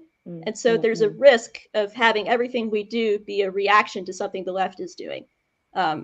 It's like you saw, I mean, it's almost like, contemporary Christian music, right? If you liked U2, you'll love, and then like, here's this sort of Christian band who's sort of like, and in a way, there's a risk that ARC is falling into that kind of same trap. It's like, you've heard about the WEF, but have you heard of ARC? And it's like, what if they were leading instead of reacting? What if they were setting the trend to where it's like the left goes, oh no, we've got to come up with something as a response to ARC, right? Yeah. So, yeah. What I would say though is that I totally agree with you, totally. I do think that they're getting better though, because in many ways, having been to the first ARC, there were things where it wasn't as good in terms of like size and numbers. But in terms of like trying to bring in more of a emphasis on like art and culture, I definitely thought there was more of that this time around. That was great. And bringing in musicians, and yes, it was a bit clunky at times, but I definitely think that they're trying to do it. I think it might just take a little bit of time to find its feet. Maybe we should give them a little bit more grace because they are playing a very difficult game, and that I think they're trying to be probably, as you say, above cultural reproach from like the mainstream, and they could I think it must be really hard to be on their team. I wouldn't want to be on their team. Maybe you guys would. Just like, because I know, Paul, you're like, okay, you plan ARC, and I mean, like, if you actually did have to plan that kind of thing with all of the 1,000 different variables that they're trying to juggle, I mean, like, really, honestly, I admire them so much. I admire Jordan so much. I admire Baroness Stroud. It can't be easy at all. And so, like, honestly, kudos, hats off to them for trying to do something, even if it's clunky. We have all these criticisms. If any of them are watching this, which they're probably not, because this is a tiny corner, but like, thank you, because it's a cool idea. It just needs some kinks ironed out, No, I think they should keep doing it and keep working at it. But to what degree do I plan the TLC? Do you plan it?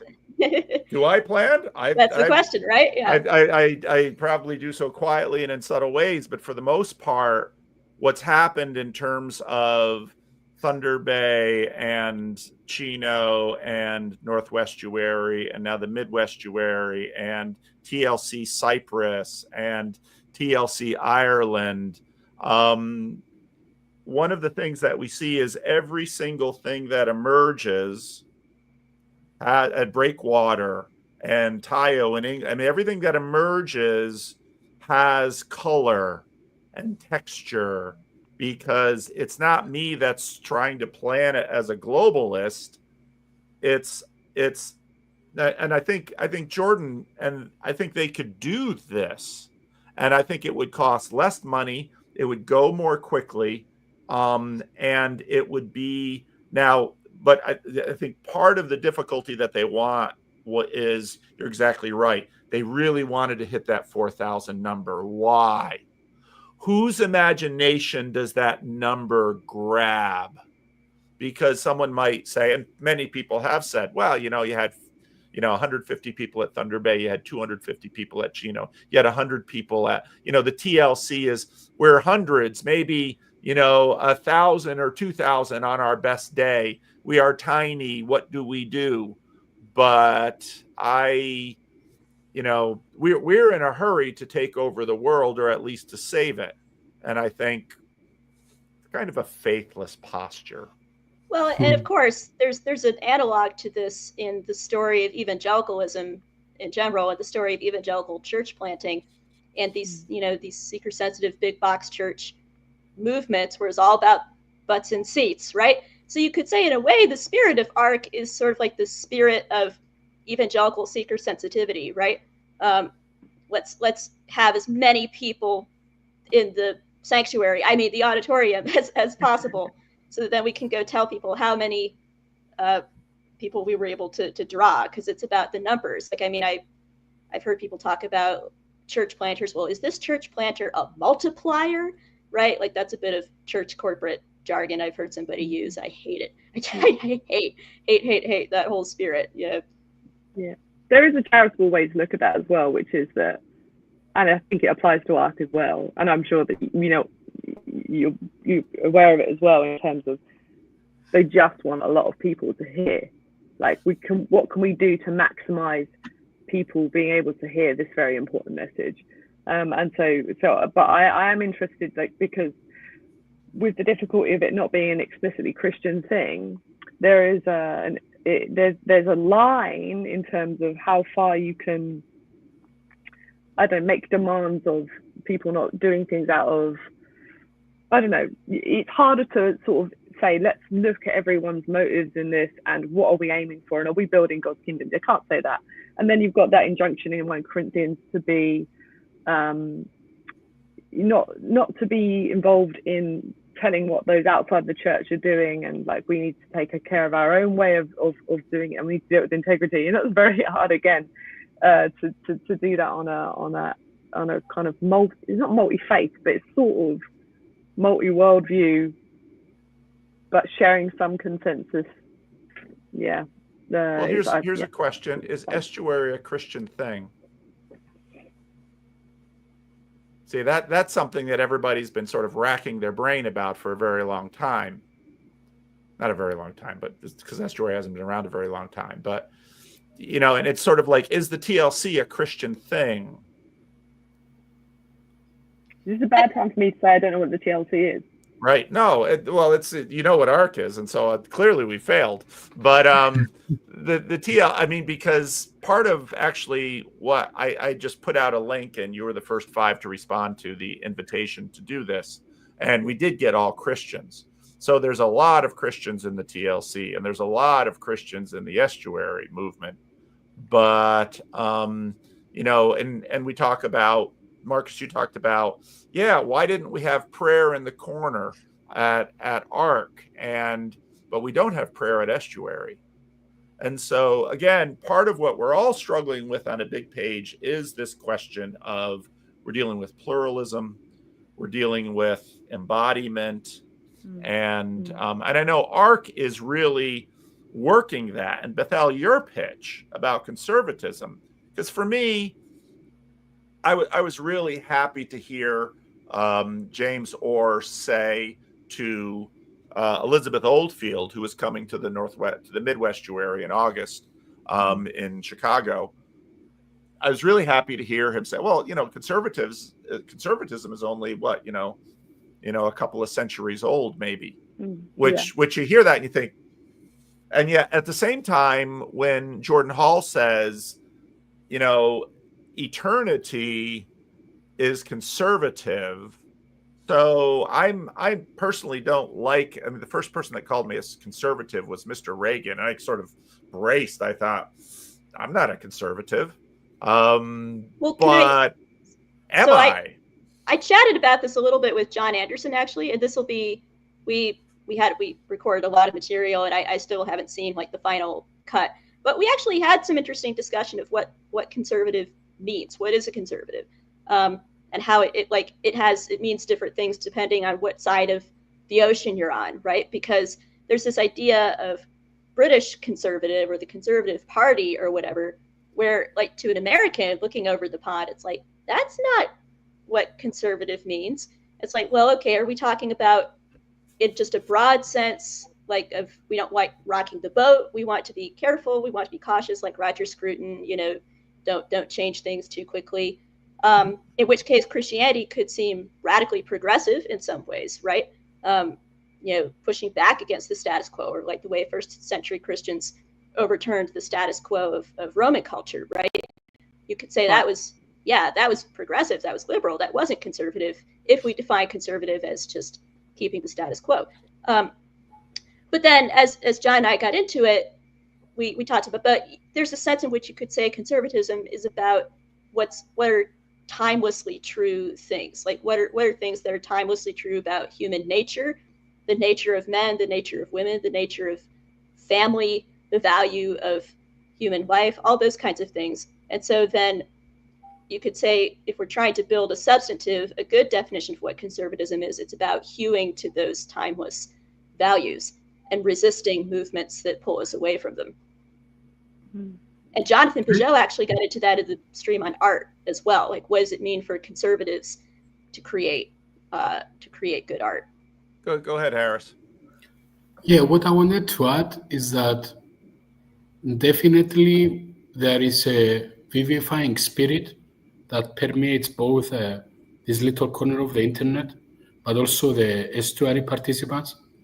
And it has to do with faith, because faith, in a way, it pushes the faithful and the believer to participate and to engage in a different set of actions, like fasting, like abstaining from alcohol, and praying, and all of that.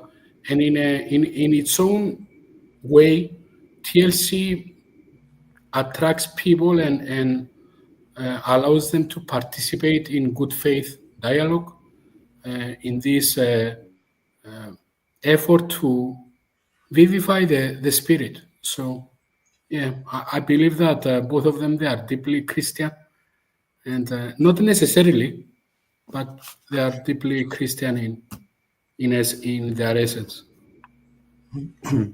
Well, to the extent that it's a... Oh, sorry, go ahead, Marcus. Go ahead, Marcus. I was just going to say, from a Christian perspective, Estuary I see as a supplement to the staple of the Christian life, and it's kind of in line with what I described before about the shoulder-to-shoulder work that Jonathan Sacks talked about. And I think there's a place, so something like ARC seems to want to restore society in the way that Jonathan Sacks uses that term, kind of transcendent the market or the state. And I think that's very healthy. And short of the kingdom of God, I think that's about as good as you can do, going back and forth with non-Christians. But obviously, from my perspective, you want, as a Christian, believing Christian, you want to also evangelize. So you want to juxtapose the estuarial dialogos with a kind of evangelical. I do want people to become believing Christians, go to church, and so on. So I'm curious how that fits in with the ARC picture. And then there's also the element of the Tom Holland type Christian undercurrents that are still in ostensibly secular society, and this valuing of free speech and talking across differences and so on, and this open society idea, which has its virtues, but I think also is in a way a perversion of Christianity, in line with Illich's kind of corruption of the best is the worst. I think there's serious problems with the open society, but it's better than most. And what do you do then if you have people coming from a very different perspective, worldview that doesn't put the value of free speech into the center and really cure the kind of new right Nietzschean kind of or even Foucault and those folks say it's about power. There's always power relations happening, and I've talked a bit on my channel about the hermeneutics of suspicion and how people will go to that so easily. Well, they're all just really about money, and you can't have a very rich theological conversation within that context. So I suppose there's an element of the people that are drawn to ARC or TLC by temperament and by philosophical or theological underpinnings have those open values, even at the subconscious level or whatever the case might be. And I wonder how that goes against, say, the strong gods, so to speak, and some of these new alternatives to either Christianity or secularism and so on. So I don't know. I just throwing a few things out there to see what you think.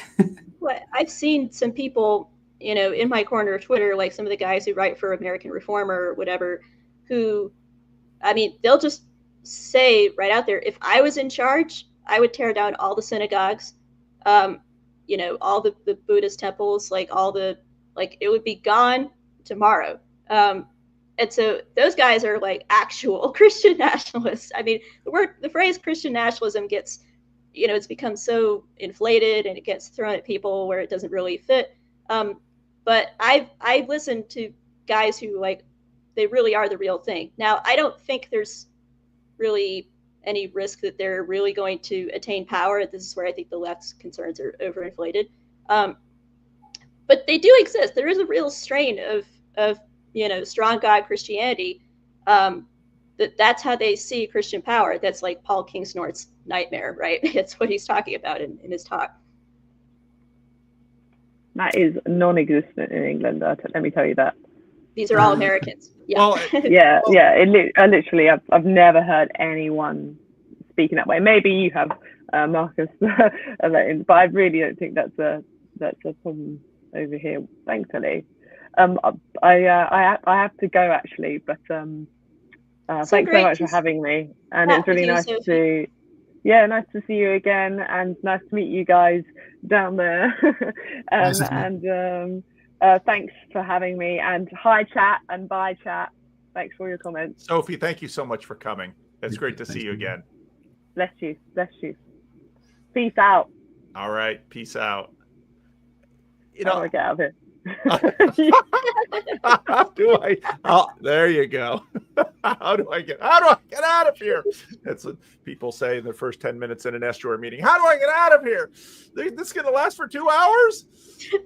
Part of there's so many big structural issues that we're dealing with, and part of course, what we're dealing with is the American-European divide in terms of state churches. And, I went to the Holy Spirit Church in Heidelberg for a service, which is a very important church for the Christian Reformed Church because the Christian Reformed Church loves the Heidelberg Catechism. And when, I had some really interesting conversations with some of the members of the German Estuary about the state church system in Germany and what that is sort of yielding. And in Ireland, there's a vibrant conversation and a lot of angst about what to do with Catholicism and the long history of, let's say, sort of an attempt to impose Anglicanism and then free churches coming up now. And so the conversation with respect to in the institution of church and the institution of state and, let's say, the religious elements beneath, that is such a difficult conversation right now that and that is also underneath the ARC conference in terms of what's happening there, because what is the Church of England? Roman Catholicism in America has become such a vibrant, energetic player on the political stage, in the religious sphere, but Roman Catholicism, let's say in Latin America or in some of the places where it's, has relationships with state power is, so there's, we're sort of working through so many of these issues right now. Absolutely. And within Ireland, you have the kind of Christendom model still operative, even though it's failing. people just go through the motions. They don't really believe any of it, but they have to have their kids confirmed and all this kind of stuff. But from my perspective, if you contrast that with even living in London, we had the kind of people coming from different parts of Europe and that to church. They would have met after the liturgy, would have had very rich conversations and so on. But people just go kind of to fuel up once a week in Ireland and then go home. There's no actually real sense of community with the church, unfortunately. And so in Ireland, I don't know how it plays out in these other places, but in Ireland, the Gaelic football, the Irish football game, is taken over from the church almost. That most of the people's concern is that, and the whole identity is with the kids going to their little football camps and so on. They're all kitted out and everything, and even the timings, the timings of the games that the kids are going to are at the same time that they would have went to church in previous generations and so on. Well, I've seen that talked about in American context as well, that there's a big conflict between families whose kids are in sports and Sunday worship, because so many sports games, events, important dates fall on Sunday. And so when people talk about, the great de-churching or whatever, or de-churching trends in general, they'll say a really kind of mundane, under-discussed factor is sports culture. And families just got to pick one or the other, and they go for the soccer or the baseball or whatever that might be. I have those things matter at the popular level for sure. Sorry, Paul. No, I was going to say I have dropped the link. Now, I am going to start doing more moderation in the comment section. If people, if you want to come on here and, promote Bitcoin or your favorite political cause or your favorite religious tribal group, you might get timed out by me. If you want to come in and participate in this conversation, you can come in and participate in this conversation. So just giving fair warning to some of you over in the comment section. I already timed someone out for 24 hours. So, Paul is a very nice man, but I will use some of my powers if I must. So keep going, Marcus. Yeah, I'm kind of curious then from your perspective, Paul, since you have made the Estuary and TLC so central, I suppose, to your ministry, what do you see as a healthy balance that one might get between that reaching out and speaking to people in that dialogos mode alongside, well, maybe even, and with the same people, you could do the shoulder to shoulder work, you could work in soup kitchens and that together, but then also when do we evangelize in a way that's not just just beating them over the head? I think that's important. One of the things that we saw, one of the things I heard at ARC very clearly, which I appreciated, was someone made the comment, I don't remember who it was exactly, but made the comment that when people see a life that they desire, they voluntarily pursue it. And I think right now, as most religious and political positions have sort of been totemized, in other words, we are dealing with these avatars on screens that are, in a sense, totems of different tribal religions. I think probably the most effective evangelism technique in the world now is to not only embody personally, but to embody corporately in terms of a livable community, a certain way of life that is, that's in a sense how Jordan Hall became a Christian, because he was traveling all over the world looking at different ways of living, and he arrives at this area in North Carolina of all places, and his wife of all people says, something good is going on here. And in Jordan's word, it was something wholesome. And it's not necessarily a syllogism, that someone sort of says, well, this is true in a philosophical sense. It's not a tribalism that someone says, here's a container with the word Christian or Muslim or Hindu or one of these classical religions, but it is in fact a way of being, and a way of being not just as an individual, but as a community that people look at and say, and have sense at least initially to say, that's a way of being and a way of living that seems right to me.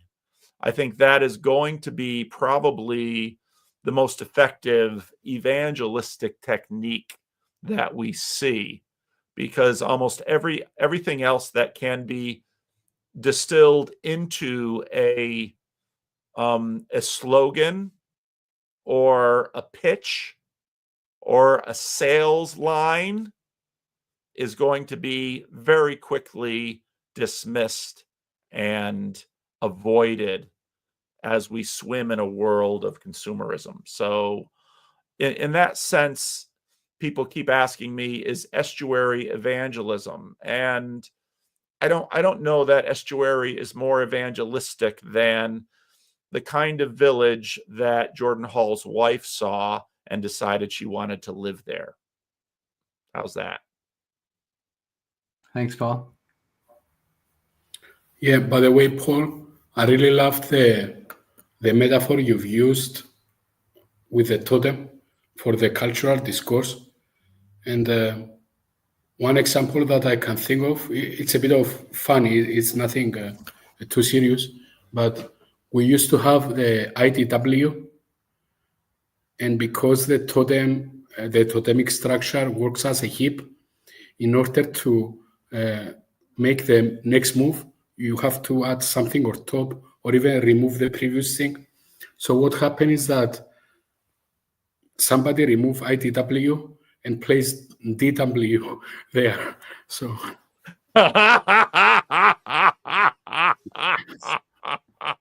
That's funny. That's funny. Nathan, welcome. You didn't go to ARC, but you are living in London, and you did come to the Estuary, the London Estuary meeting. So I don't know, what thoughts did you have to share? You're muted, by the way. So yeah, I it's the second year, right, this year, and last year I lived maybe a mile from the conference center.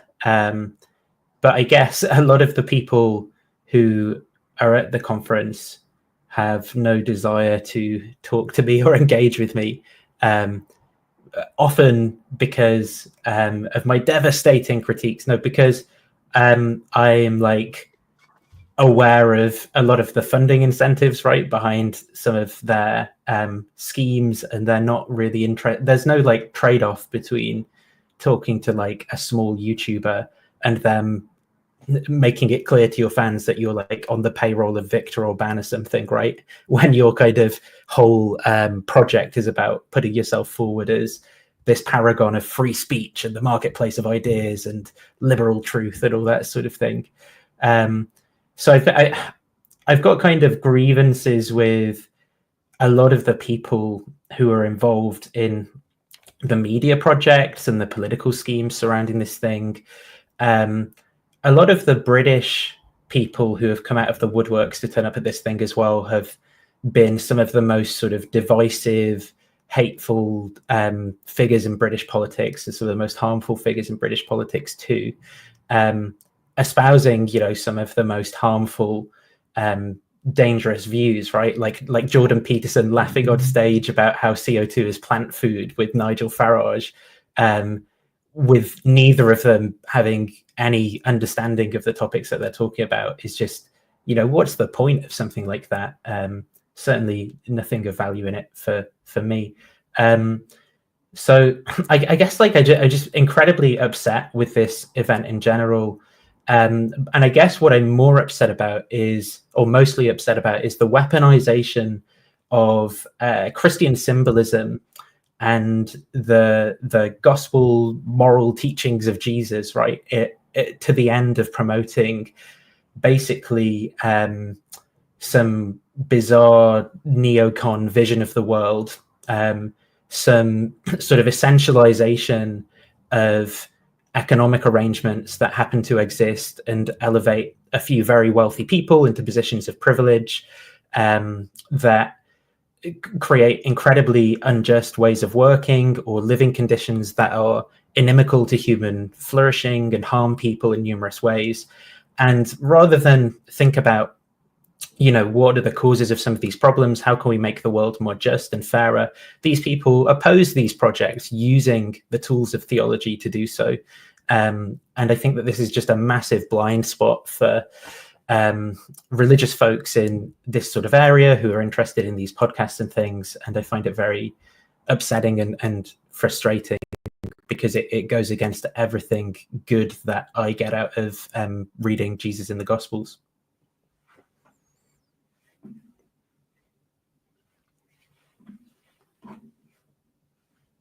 I think you muted, Bethel. Sorry, I saw you talking. Yeah. Yeah. So when I was actually at the conference, I skipped pretty much all the speeches that were clustered around things like energy or free trade or that kind of stuff, because I just wasn't as invested in those topics. But I caught a lot of those short speeches later. And I wonder how you would respond to a common theme that I saw among speakers like Paul Marshall, also guys I didn't know like Scott Tinker, Robert Bryce. There was a talk I thought was especially good by Robert Bryce. It was called The People Climate Activism Leaves Behind. And it was all about his relationship to these communities in Africa and these people who need, light and energy. And certain kinds of, aggressive climate activist policies are actually working against the interests of these impoverished African people. And so I appreciated talks like that because the case that they're making, and you can disagree with this if you like, but the case that they're making is that, leftism doesn't actually work to help the poor, right? Like the policies that it's putting out there are actually hurting the poor in these various ways in the cause of pursuing a kind of a hopeless agenda, whether that be net zero or whatever that might be. So, I'm curious how you respond to that argument. Yeah, I mean, this kind of inversion narrative trope, right, has been at the core of some of the worst conservative apologetics for a very long time. Like, the whole Thomas Sowell thing, right, is like the civil rights people, they're the real ones. It's the Democrats that really harm the blacks, right? And it's like, it becomes this kind of, this is in terms of the heuristic that people form. This isn't commenting on the content of those specific talks, by the way, but there's this general heuristic of like, it's really the other way around, that you think the people who say they care about these people, they're the ones really hurting them. And in general, I think that this trope is mistaken insofar as these are complicated topics where there's room for like disagreement and serious discussion about like policy disagreement. I think that there are forums to kind of have that disagreement, particularly amongst experts. And I think that the kind of events like ARC and the right-wing podcast ecosystem are not the right places to have those conversations. That the platforms themselves, the hosts are not in a position to adequately moderate or evaluate the kind of claims that are being made on that platform. They're often making decisions about who they host based on feelings and status building. So, for example, when Joe Rogan had Flint Dibble on, like the first critical guy ever, of some of his views around that particular topic of pseudo-archaeology, right? A few months later, he's like, that guy made me feel bad, so he must be evil in a bunch of ways. And it's one of many examples. There's a lot of examples around like biological science, public health communication as well, where basically when people who are in these extreme belief systems are confronted by evidence that goes against what the in-group believes, it makes them feel bad. It makes everyone feel bad from all sides of the political spectrum. But then there's no kind of incentive then, if you're, a podcaster in a position of power, to host someone who makes you feel bad with this kind of disinformation. You know, you'd much rather have Cameron Haynes on talking about the all meat diet and Donald Trump Jr. And then before you know it, you know, all your friends are MAGA and you're actually now promoting Donald Trump into a position of power and rejecting the Democratic Party's offer of having Kamala Harris or Tim Walz on your podcast and manipulating, you know, the information around an election in that way.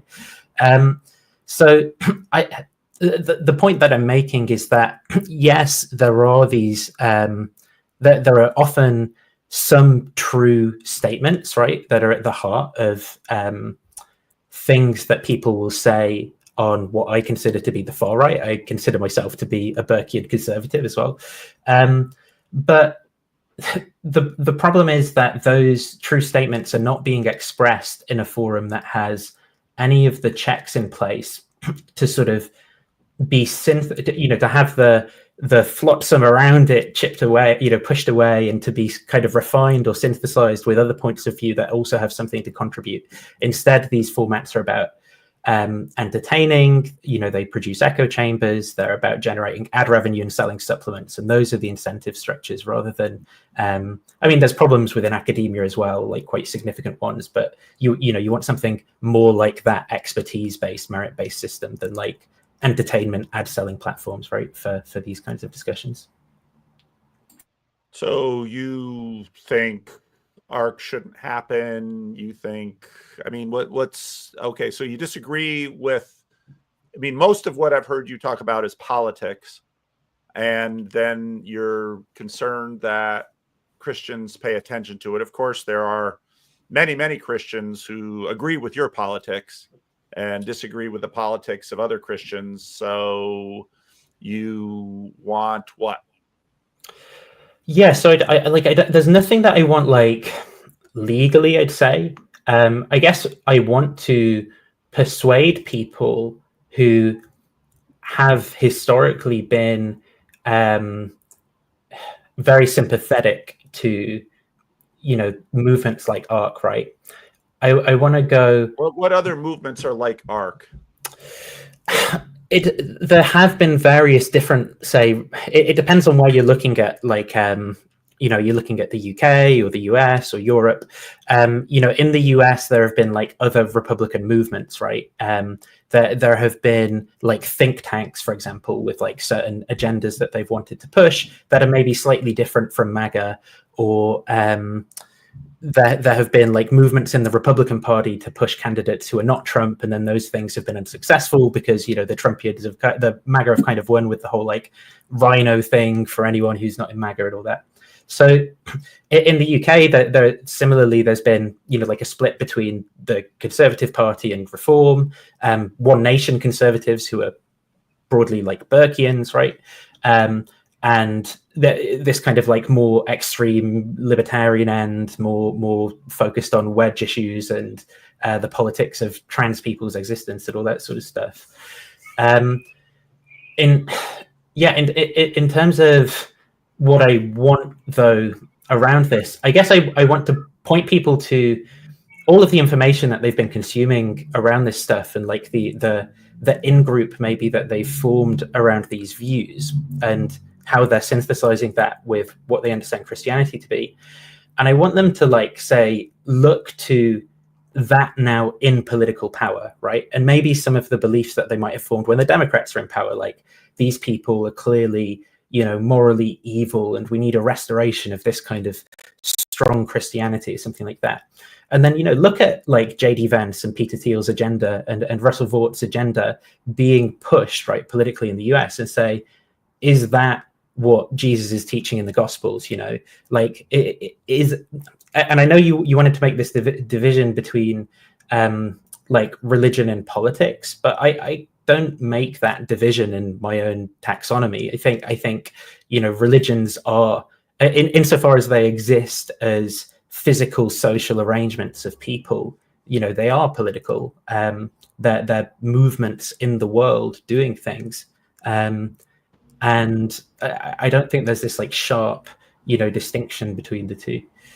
It's like that line in Conclave. Sorry, I don't know how many of you saw the movie Conclave. It's about the cardinals electing the next pope, and there's lots of political machinations going on, and the guy in charge is like, I thought we were here to serve God. And one of the other cardinals goes, oh, don't be naive. So it just that line came into my head. Part of what's interesting to me in this is that I've been a lifelong Democrat. I've also been a religious conservative, and part of what's interesting to me is that so many of the people on stage at a place like ARC are, they've left. It wasn't that a particular brand of political posture hasn't been tried. Most of these people have left it or been exiled from it. To me, that's sort of interesting. But for me, the political aspect is by no means the most interesting aspect. I think it's the part I avoid most about ARC. But Michael, I got a couple other guys on here. So Michael Sartori, what say you? Tents Before Temples, right? There's an 800-page book that Michael has written. If any of you would like to read it or edit it, there's a lot of people who love to edit. So yes, Michael's open to that. It's the public release of a draft for the experimentation of anyone who's willing to interact with it. So yeah, that's available. But the whole ARC thing is very interesting to me in some sense because I'm somebody who I don't essentially feel like my call in life is any different than what I perceived it to be as a call to ministry. But, where that's led me is to, to these places beyond the four walls of the church. And I think that there are a lot of people that are beginning to see the need for Christian involvement in these other areas. And I think, that's the thing, there's, especially in all the different layers between here and whatever the presidency or the people at the top, there needs to be more Christian involvement, and not necessarily in a genuine way, not in just an ideological way. But I would say that the frustration for me, or where I see like what ARC should be doing versus what it is doing, is how do you get the people that are on the bottom up a few notches, essentially? Like this is about, it's sort of reinforcing a certain structure. Like even so, like I talked to Cale Zeldin about this and trying to see if like perhaps we can help each other out in our kind of perspective projects, because it is this feeling that we need to produce something in the world, but we are not the ones that know how to do it. And so there's this sort of bias of success toward where attention towards the people that do know how to do these things, and what is maybe needed is something that helps the people at the bottom get a step up. Like Estuary, I think, does offer a level of involvement at a very low level. So something like that, but then keep building it up this these hierarchical levels of status and attention.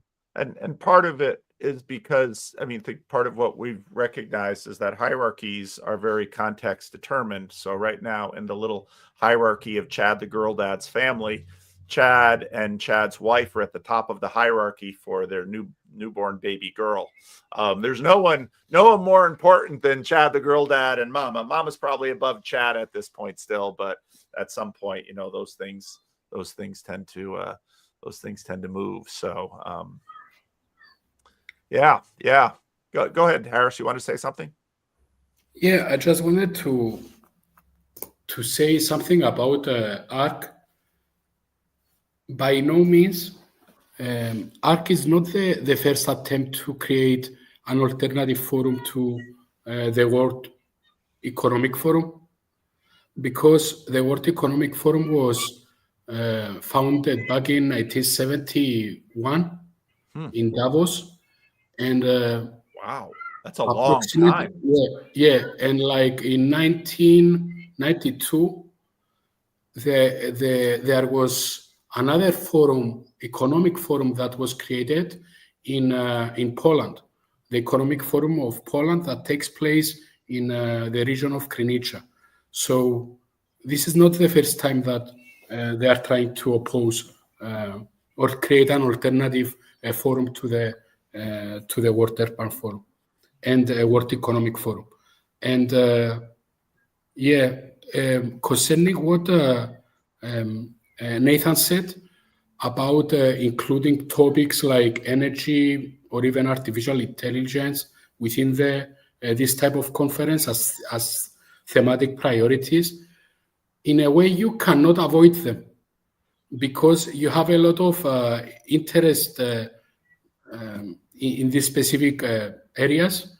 And when you are dealing with these type of forums that they also have the economic element to it, and not only the cultural and the technological, in a way you cannot avoid them. Like a lot of people, scientists, they are now moving away from rocket science, making rockets and all of that, and going back into energy.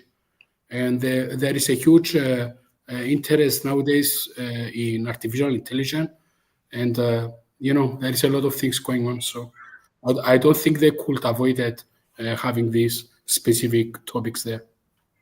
So something like the World Economic Forum, it's interesting to me. I had no idea I know almost nothing about the World Economic Forum. I mean, these are not circles that I travel in. It's interesting to me that they've lasted as long as they have.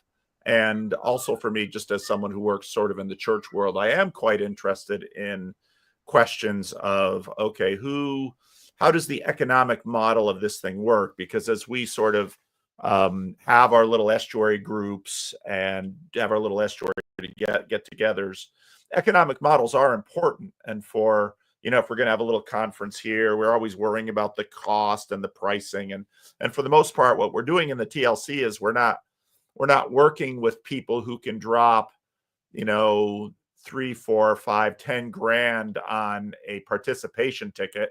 We're talking about people who, if they have to spend $200 or $300 to get there, never mind, transportation, conference, lodging, time away from work. I mean, for the most part, we're working on much more of a church level where you've got probably 80% of your people living at or just above the means of, existing. So, and almost any time I see something that lasts a long time, I do pay very careful interest to, okay, what exactly are you doing?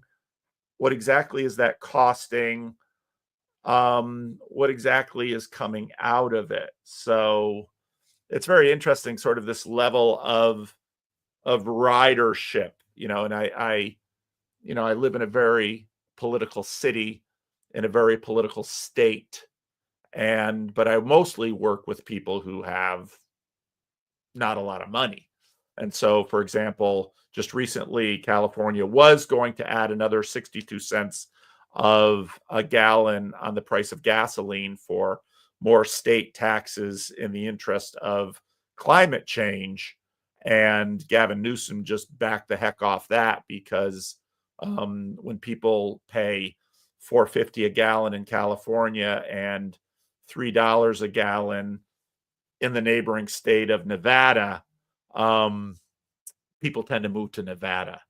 So it's interesting how these structures are working. And it seems to me like something of like the World Economic Forum, their influence gets mediated through what? Again, through the halls of power, through the universities, through the governments, through the corporations, and not often through, and then people sort of at the bottom are kind of fed the propaganda given to them by those with means and the most effective influence peddling machine our world has ever invented, called Hollywood. So it's interesting to me how these systems work. I'm gonna go now, Paul. Thank you so much for having me. Thank you, Marcus. Thanks for coming on. And, Yeah, I'm say hi to clocking your out wife as for me. well. This was fun. All right. Thanks for Thank you, inviting me. Bethel. Great to All see right. you. Bye. Great to see you. Good to see you again, Ups. And thanks for all the food, by the way, Ups. It was just so delicious, and thanks for your generosity. Awesome. Oh, I was sitting here monologuing, and I left for Mark D. Parker. Well, before and Bethel goes, I yes. don't run yet because I literally hopped on just to talk to you. Oh, okay, then I'll stay. That's okay. Really quick, I'll pitch it really quick, Yeah, sure. and then we'll just dispose of the niceties, Paul or Vandy, and Vandy, hey babe. that is it, man. It's Vandy for now on. You said it almost parenthetically. You talked about an interest in reviving chivalry. Yeah. I have a little tiny channel. Nathan's becoming a regular on my channel and my live streams lately. I love talking to Nathan, but I'd love to talk to you more about that. We approach the world probably very differently, although I assume we're united in Christ. You're Lord of the Rings buff. I can tell by the post. There you go. And a Shroud of Turin fan. Oh yeah, there you go, Mr. Shroud. So yeah, I approach the world rather differently, but as Paul knows. But I would love to talk to you more about that. And Tayo actually thought it'd be a good idea for us to talk. And I know if you wouldn't mind reaching down into the very depths of TLC. I'm basement level TLC. I'd love to invite you to join me for a conversation. Oh, thank you so much. Yeah, I'm happy to pass on email. I don't give email publicly, but my email, yeah. My email is usually up on the thing, but it's redlandsvillagemark@gmail. But if there's a way to reach you, or Paul, if you give Paul permission to give me the connection, we could make an arrangement. That'd be awesome. Yeah, I'd actually love that. Thanks so much. Because it's an important discussion, because I really think men are confused about what it means to be a man in this world. Yeah, I'd love that. I'm glad you hopped on. Cool, thank you. And then my question for you guys is ARC seems to lack what you're describing. I know nothing about this, but what you're describing sounds like it lacks a unifying creed is probably not quite the right word, but a unifying set of values. And what draws these people together is they're unified by an ambition to have impact on the world and on the culture. What they're influence seekers. I think that's fair. Part of what's weird is that so Philippa and David Stroud run other events which are tiny compared to ARC. Paul Marshall is a billionaire, and I don't know what I know he owns Unheard. I don't know what else he owns. I don't pay that much attention to billionaires. They have lots of money, so plenty of people pay attention to them. A lot of the people like me, like Bethel, most of us come to ARC because we've been invited. And to me, the reason that I've gone twice and probably would go again is the same reason that a lot of us go to TLC conferences. It's because if I get to ARC, usually when I go to ARC, I get to spend time with like Glenn Scrivener, Martin Shaw, a whole bunch of people over in Europe that we usually not able to pull over to do things on our side of the pond. And a big part of sort of the interesting question about ARC is Peugeot is still there. And so if you're not a patron of Peugeot, if you want to go watch a video, he's got a Patreon video where he talks more directly about ARC. And so, Peugeot really isn't sort of in that space, but he's Jordan's friend. And Jonathan brings in a lot of people into ARC. I immediately saw this in 2023 who just sort of felt like misfits when they got there. It's all these new Orthodox people who are artists, and when the Speaker of the House, ARC 2023 had both speakers of the House just sort of appeared on video, they were like, because most of these people are not movement conservatives at all. I would disagree very strongly with that, Paul, characterization. Like Jonathan Peugeot, for example, I think that in terms of this new right, his tribe. Well, yeah, his tribe even. I mean, if you look at like the kind of elements of the Orthodox Church that he's sympathetic to, I mean, there's a lot of like Russian imperialism, nationalism, those sorts of things connected. I will. Those aren't the people that are at ARC from Jonathan Peugeot. Well, these are the children of hippies. Well, I attended an Orthodox church for 2 years. Yeah, okay, Bethel, feel free. Yeah. I'm going to be Solomonic here and sort of partly agree with Paul and partly agree with Nathan, because I think you're each feeling different parts of the elephant here. And so, Paul, like I believe you that the people you saw at ARC were this sort of lost hippie flower kids. That there definitely is that subculture. But what Nathan is talking about is real, and maybe it's more present in online subculture or Twitter subculture. So, I mean, maybe it's more present in online subculture or Twitter subculture. So, I mean, I'm getting an echo back of my own voice here. I think it's Ethan's microphone. Oh, is that it? Oh, okay. So anyway, I had a very, mild disagreement with Peugeot over something on Twitter recently, and then he like sort of went at me on Twitter, and a bunch of his followers jumped in and began, piling on, and saying a lot of weird, aggressive stuff, and including some anti-Semitic stuff, which I'm not like putting that on Jonathan. I'm just saying in terms of a tribe, there is at least a subset of Jonathan's tribe, certainly in Twitter world, that is very aggressively political and has some, dark strands, including anti-Semitic strands, because I have like a yellow ribbon Star of David in my bio, and they were like, "Shut up, Jew," that kind of thing,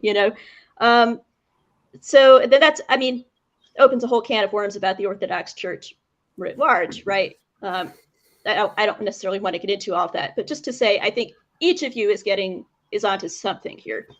Well, I do think my full sort of taxonomy of what's going on here does include some of this, because I think the correct diagnosis is this thing that some political scientists have termed diagonalism, right? Which is a sort of similar to, I think, the point Mark made, essentially a collection of allegiances between people with a bunch of different views, but some similar political aims, right, broadly. So this includes people who are sort of in kind of heterodox spirituality spaces, people who might be into like extreme communities that are formed around like extreme diets, or, people who are into sort of like suntanning certain parts of their body, or like coffee enemas and things like that. Like there's sort of allegiances between a lot of the people with these sorts of beliefs and an overall political agenda, where there's some kind of shared goal, right? So in the case of Jonathan Peugeot, I would not say he's not like, the anti-Semitic extreme, elements of some people who are into orthodoxy or whatever. But if you watch his lectures, right, funded by the Daily Wire, a right-wing media outlet, right, in collaboration with Dennis Prager, that a neutral bastion of truth, you will find Jonathan Peugeot, not a biologist, lecturing about how 4G towers may have caused COVID, right? Which is just like insanely bizarre and incredibly politically partisan thing to be talking about. So even if his views aren't like politically extreme in the sort of anti-Semitic way or whatever, they are politically extreme in a heterodox direction, and there's an allegiance, I think, between these groups of people and the sort of undermining of the belief in liberal democracy, you know, the traditional ways of knowing through academia and institutions and things like that. And that's where, you know, they all kind of get along together. So yeah, you know, but a lot of this has a problem of grouping. Let's group coffee drinkers together. And because these coffee drinkers are, you know, obviously clearly marginalizing coffee pickers. Of most of you, I'm probably the only one who knows actual coffee pickers in the developing world. And so, you know, so you do have a buckets problem. And there's no question that there's certain elements of orthobrodom in America that very much aligns with other sort of conservative, political, right-wing, blah, blah, blah, blah, blah. But if you look at, I'm thinking about the people that I know by name who go to ARC because of Jonathan Peugeot. And these are, that group of people is the furthest away from, you know, the group of people you're describing, because I know people in both groups, and I hear from plenty of ortho bros that get, you know, every time I say something that isn't sufficiently laudatory about, you know, orthodoxy in America, I get plenty of messages too. So, but I want to give Ethan a chance to say his piece. It's 12:11. I'm going to quit this at 1/2 because my sermon is in not very good repair, and I want to do a rough draft today. So, Ethan, I don't know. I'm trying to remember if you've been on before. Nope, first time, brand new here. Okay, what do you have to say? Well, I'm just kind of curious because, like, I grew up in a non-denominational megachurch, joined staff, had a ton of questions about where the doctrines I was being told I needed to preach were coming from, went into the original text, linked up with Rob Bell, the liturgist, the emergent church, towards sort of the tail end, but there was still a lot of like fire there. And then I watched the whole thing get swallowed by the Leviathan of state. Yeah. So I went far out into the wilderness, some really dark places. Yeah. Jordan Peterson was really helpful. Yeah. And now I'm watching ARC. Like, it's the same thing. Like, Jordan Peterson goes, hey, I want to go to the Bible. Like, there's something here. There's some juice here. And it's obvious. He does Genesis lectures in Canada, and everybody's showing up to hear this guy like struggle and wrestle with the text. And now we're like, oh, no, we're back to an imperial Christianity. Yeah. Like, I loved King's North lecture series, but it's not civilizational Christianity that's the problem. It's imperial Christianity. It's the problem of empire, of Babylon, of Sodom and Gomorrah, of Rome, of America, you name it. Like, it's an imperial project. And I guess I'm a little bit confused, Paul, because you keep talking about lions, but like nobody's willing to like flip a table. Like, why can't we cleave a line and say we will not side with empire? Well, that's a lion. It's a lion move to cleave a lion. That's part of the difficulty, because, and that's exactly, I mean, Jesus flips the table by dying on a cross, which everybody looks at and says, that's sort of the loser's move. Then Jesus follows it up with a resurrection, and he shows his disciples, but he doesn't pop up to say hi to Caesar and Pilate, which would be the lion move.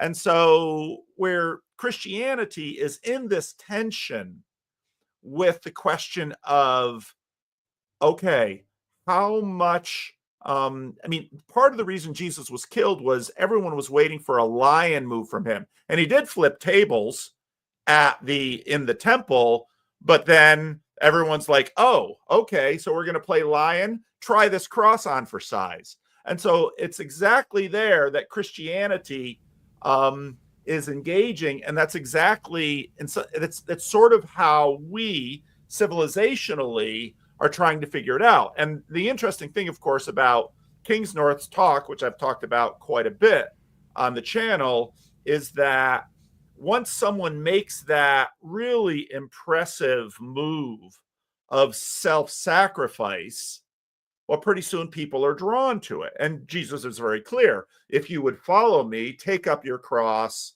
and follow me, which leads to a whole bunch of Christians getting killed.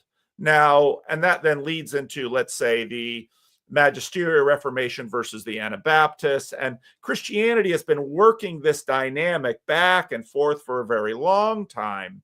And at some point, someone is very impressed by watching Jesus and says, you be king.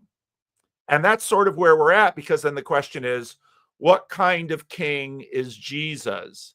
And the difficulty is that Jesus at one point sacrifices himself for the world, and at another point demands of his disciples that they not entertain lust in their hearts. So what we're sort of stuck with right now is this tension between rigor and liberation, because we have the part of the story where Jesus goes to the woman caught in adultery and says, "Neither do I condemn you, go and sin no more." But we don't have the part of the story as to how that woman exactly follows up on the command to no longer sin. So all of these tensions that we're dealing with are Christian tensions.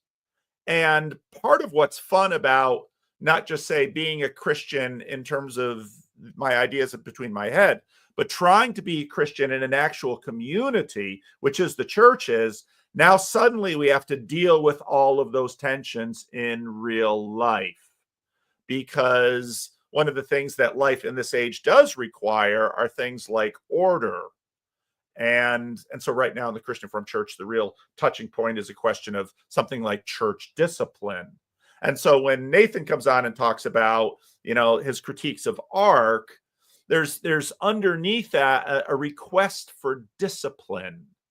And one of the most frustrating things about Jesus can be seen like the last chapter of the Gospel of John, where Peter is there, and we all know what Peter has said. And Jesus tells to Peter, "Feed my lambs."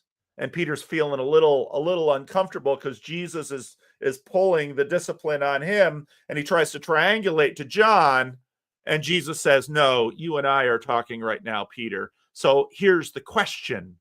What kind of Lord is Jesus, and how exactly does he exercise power?" And especially when we get into the state that is the power of the sword, the power to compel, threaten, and take life, how does the power of Jesus relate to that power of the sword? And that has been a conversation for Christians for the last, ever since Constantine thought that Christianity could be kind of helpful. So here we are.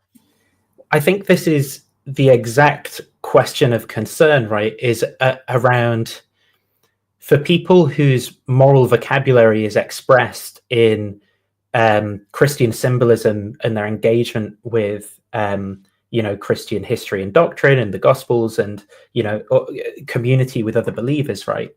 I mean, this is the very direct, practical question is, suppose that Trump declares martial law using the Insurrection Act, right? And because he's got to defend the southern border, there's US troops on the street of California and everywhere else across the US. And, suppose that being woke, having the woke mind virus is declared a reason, a mental illness why someone can't own a firearm, right? For example, in the US. And suppose you might think there's a hostile population of 240,000 Ukrainians, so you move to deport them from your country. As you make moves to, challenge the Supreme Court and its authority and power and deconstruct the Constitution in various ways, that I think the question is, what is a Christian response in that scenario, right? So, and that's a very old question. The most powerful religious movement of the 20th century were African Americans laying their blood on the streets for their freedom, and African Americans being so disciplined by saying, "You may take control of my body and share my blood, but one thing you will not do is make me hate you." That broke open the world. But now suddenly when an anti-racism regime says we are going to display the instruments of sword and power in order to fight racism, which in fact a lot of the anti-racism movement was in effect legal because they had to dismantle a lot of this Jim Crow machinery. But the heart of that movement was very Christian, because at the heart of it, they said, again, you may take my life, you may take my blood, you may take my property, but you will not take my will and make me an hater of you. And that is a very difficult thing. So I'm frankly not afraid of Donald Trump. the Christian church has survived a great deal of bloodshed in the past, just by the way politics works in America. A lot of people voted for Donald Trump because they were looking at two potential tyrants, and they thought, maybe this one is less competent than the other at tyranny, so we'll vote for the Donald. But you know, his my fakeness is very transparent. Yeah, that's right. Everybody knows he's a narcissist. He barely denies it. So, but the question here, and Ethan, I want to let you talk some more, because I think your argument is correct that empire is the question, but the Bible on empire is so difficult, because on one hand, Daniel 7, the Ancient of Days comes and quiets the great beasts, the empires of the world, and settles them. And then the Son of Man comes on the cloud and is given an eternal empire. And the book of Revelation, I mean, it's really interesting that Peterson's biblical seminar next stops at Revelation. I thought, oh my goodness, what is going to happen with that? But this, I mean, the question is, the Bible isn't necessarily against empire. It just has to be God's empire. And then you have the question of what to do with people who claim to be instantiating God's empire. And that's where I continue to remain a separation of church and state Protestant. Well, Paul, what do you... The value of it, I'm divided on this issue of empire, and that is the end of the American empire. As we know, the Roman Empire facilitated the fast expansion of the early church. And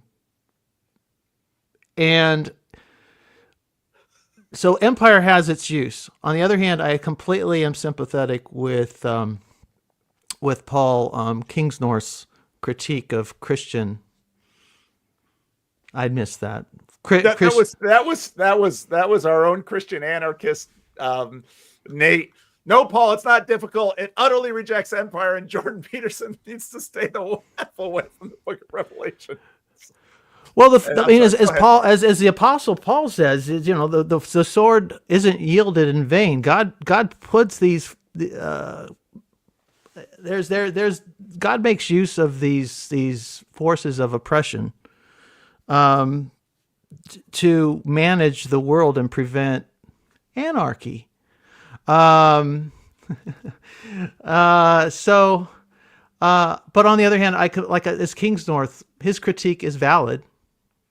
And if we were to find ourselves in a situation where, for example, if it was discussed in the previous Trump administration early on about the whole expelling of Muslims, for example, and my early resolution was, if we ever started that, I guess I'm going to become a Muslim, because just because I'm going, you know, that's made sense to me. That would be the most Christ-like reaction. If you're going to become the people that are being persecuted, or at least put your body in the way of between the persecutors and the persecuted.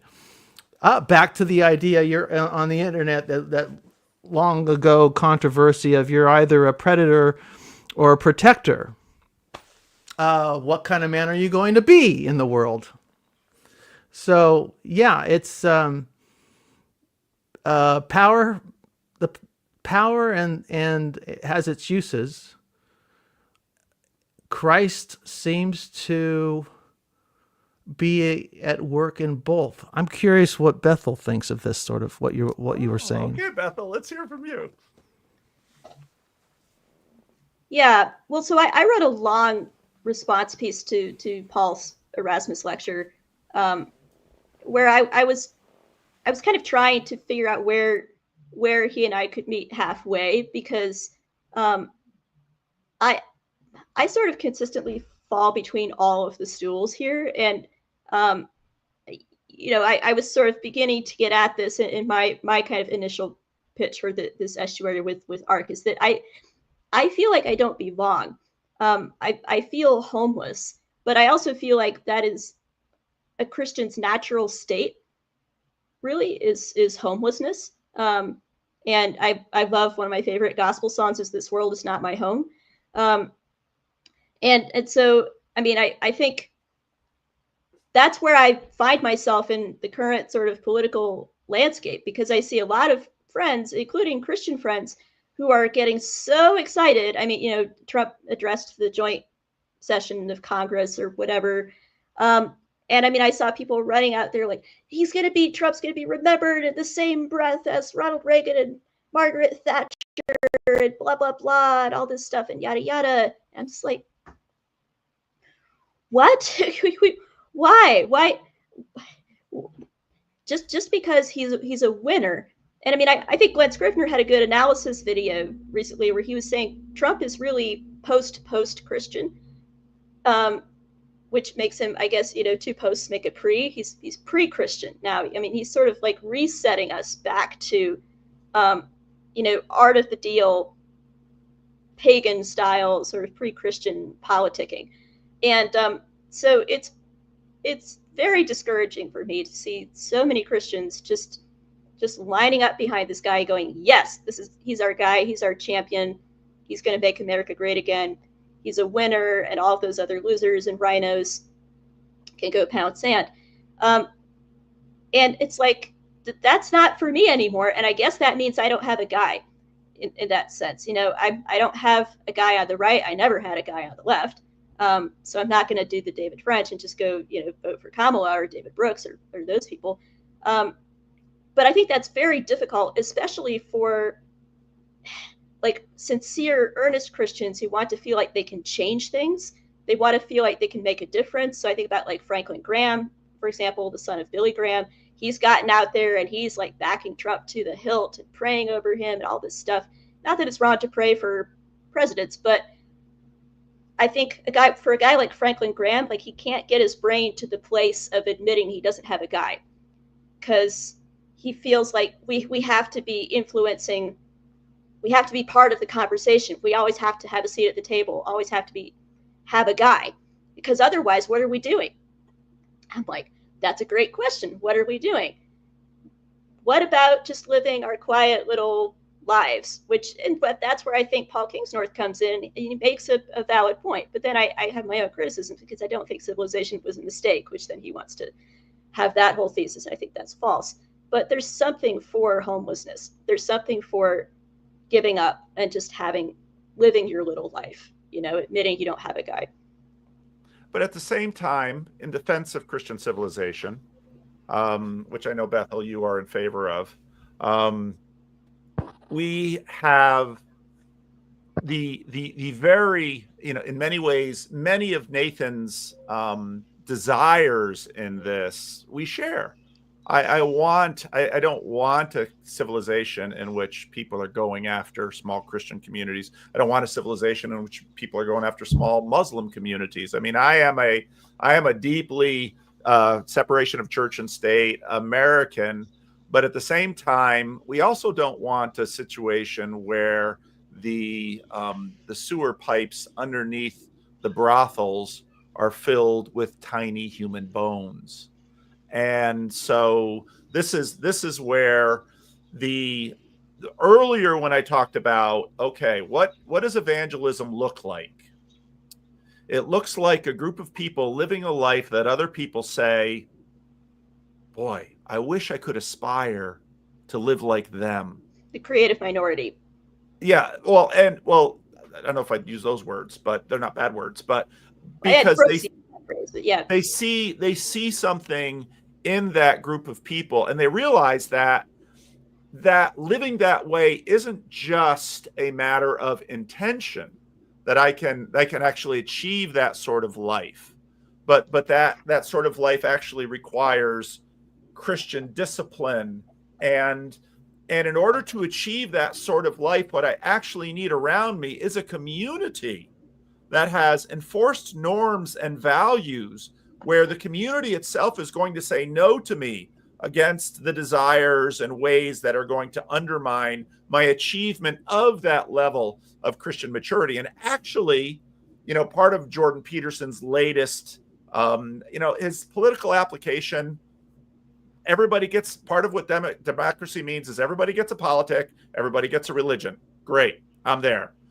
But what he's been saying lately, which I think has a lot of merit, is that there's a relationship between personal maturity and community maturity.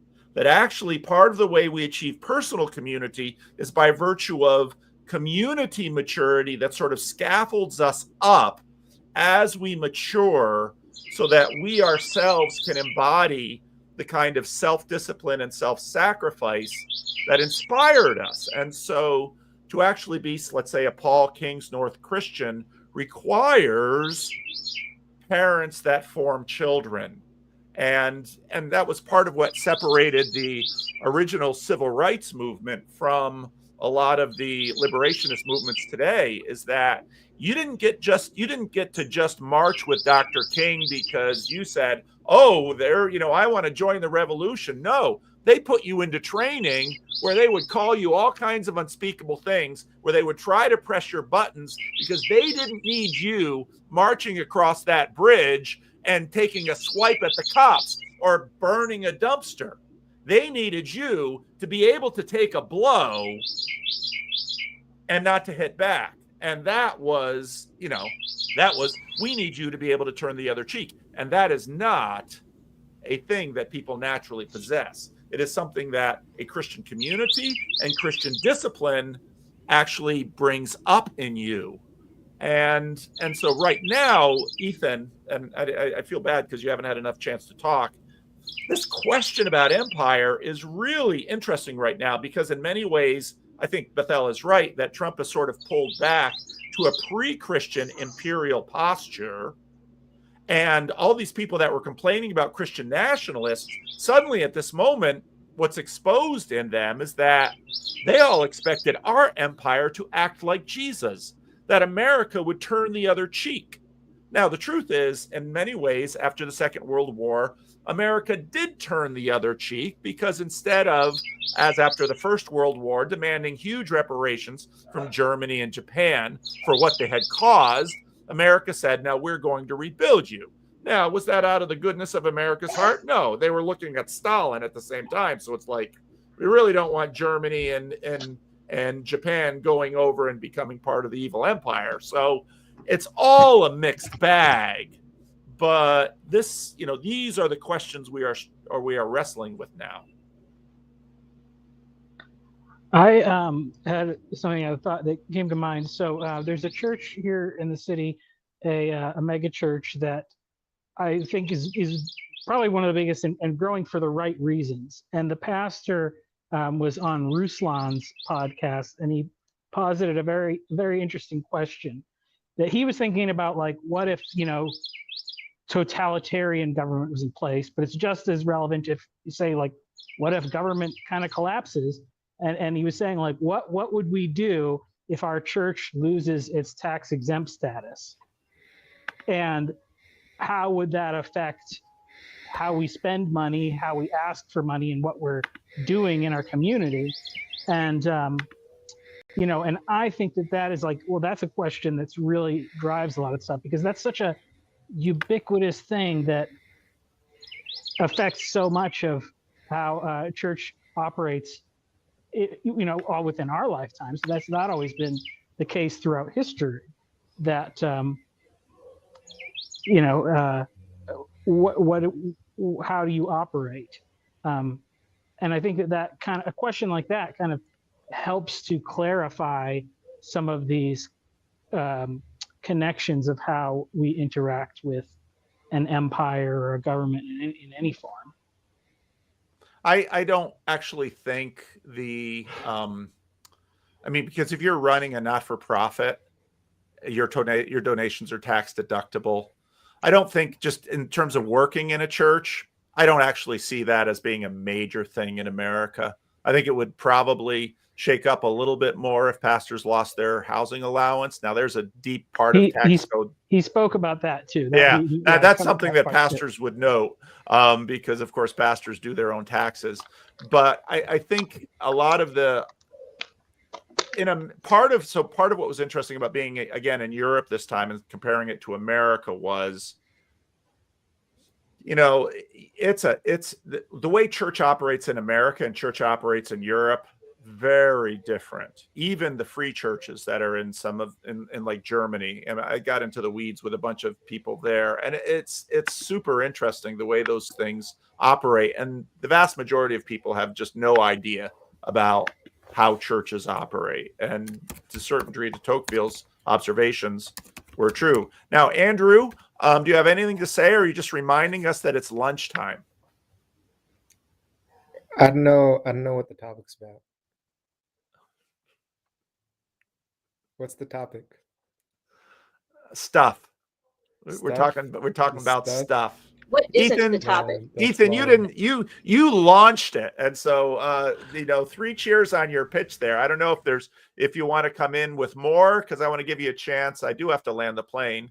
Yeah, let me ask you this question. Like, I mean, I guess I view there as being like a distinction between kingdom and empire.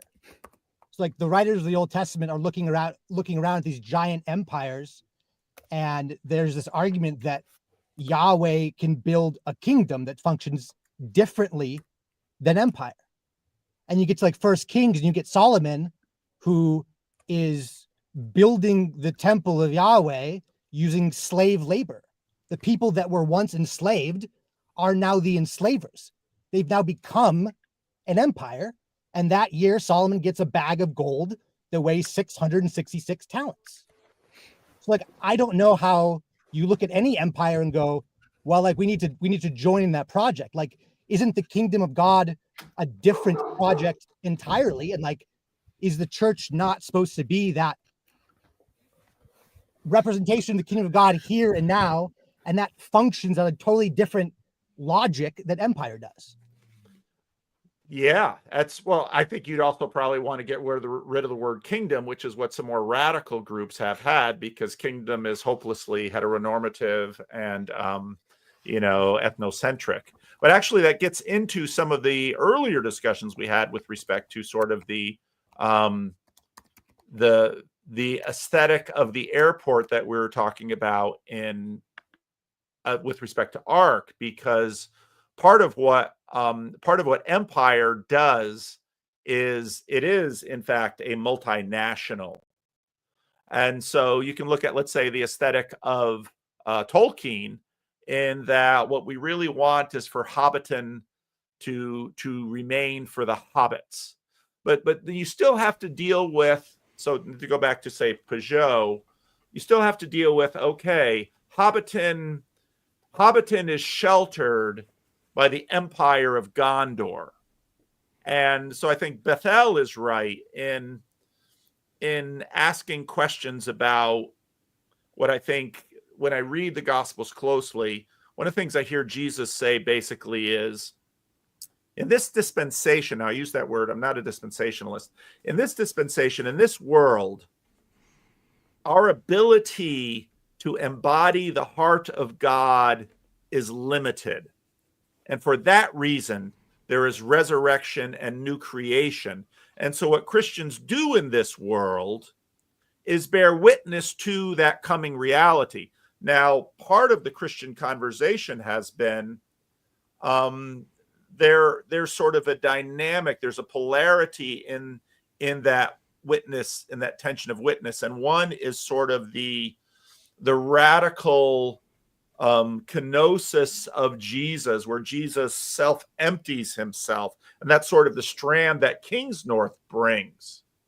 But there's another element, which I think is now coming up through Peugeot, through a lot of this impulse towards, well, what does an instantiation of the reign of Christ look like? Because the moment you say the kingdom of God, you are asserting a top-down reign.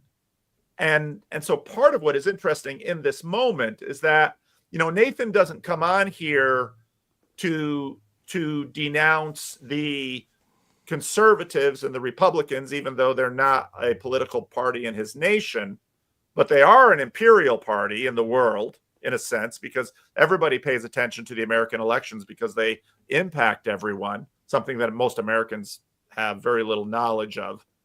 But at the same time, they look at, let's say, the Roosevelt, let's say, I mean, what we have really left is the kingdom of FDR and the post-World War II consensus. I think Mary Harrington is correct on that. And Trump basically kills the world that pretty much every president since FDR has tried to maintain. Now, it's really hard to say, I'm against empire, but I really want sort of the veiled American empire that the world has been living in, which has required the nuclear missiles and the aircraft carriers and the drone missile strikes that have maintained the American empire, because in some ways it's sort of analogous to the Pax Romana. So there's a lot of elements here, because, part of, as we continue to dig down, we get down into Civitas, the civilization itself, and saying, I love the beginning of the book of Pi. He makes the observations that human beings really like living within civilization. And if we would, strip us naked and throw us out into the Serengeti, the vast majority of human beings would complain, as would the lions, because as it turns out, in their little boxes in the zoo, they rather like getting free healthcare and free lunch. So it's a very big conversation.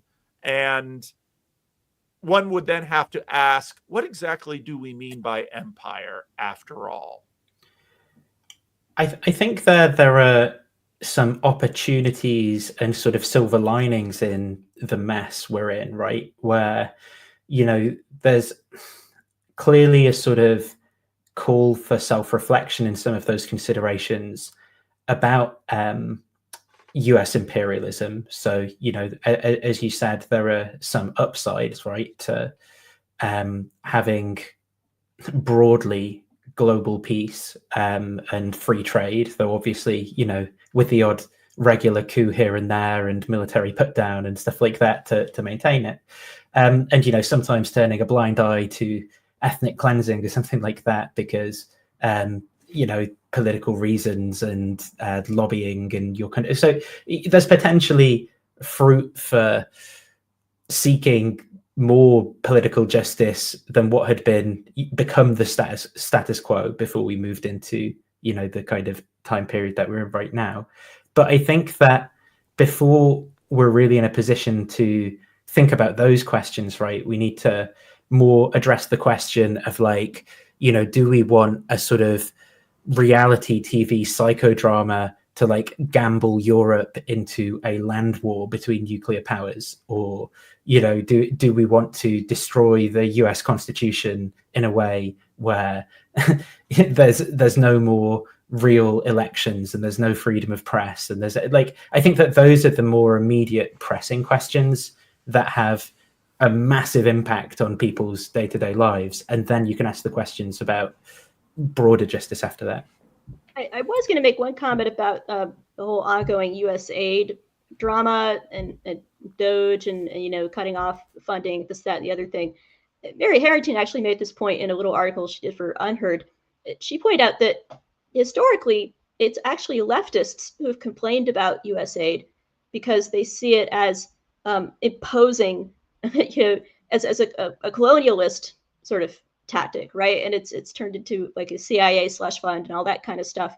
But now that Trump and Elon are kind of going in there and with a chainsaw and hacking stuff out, now it's become politically expedient to sort of reverse course on there and say, oh, USA is the most wonderful thing ever. How could Trump possibly, right?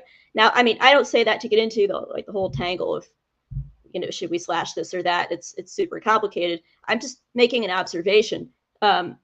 Because you could say that USAID was a tool of, how to say this, American liberal empire, to put it that way, because really got to make sure that all of those African countries are on board with LGBT stuff. This is important, right? So I just throw that out there. Yeah, I mean, I think in that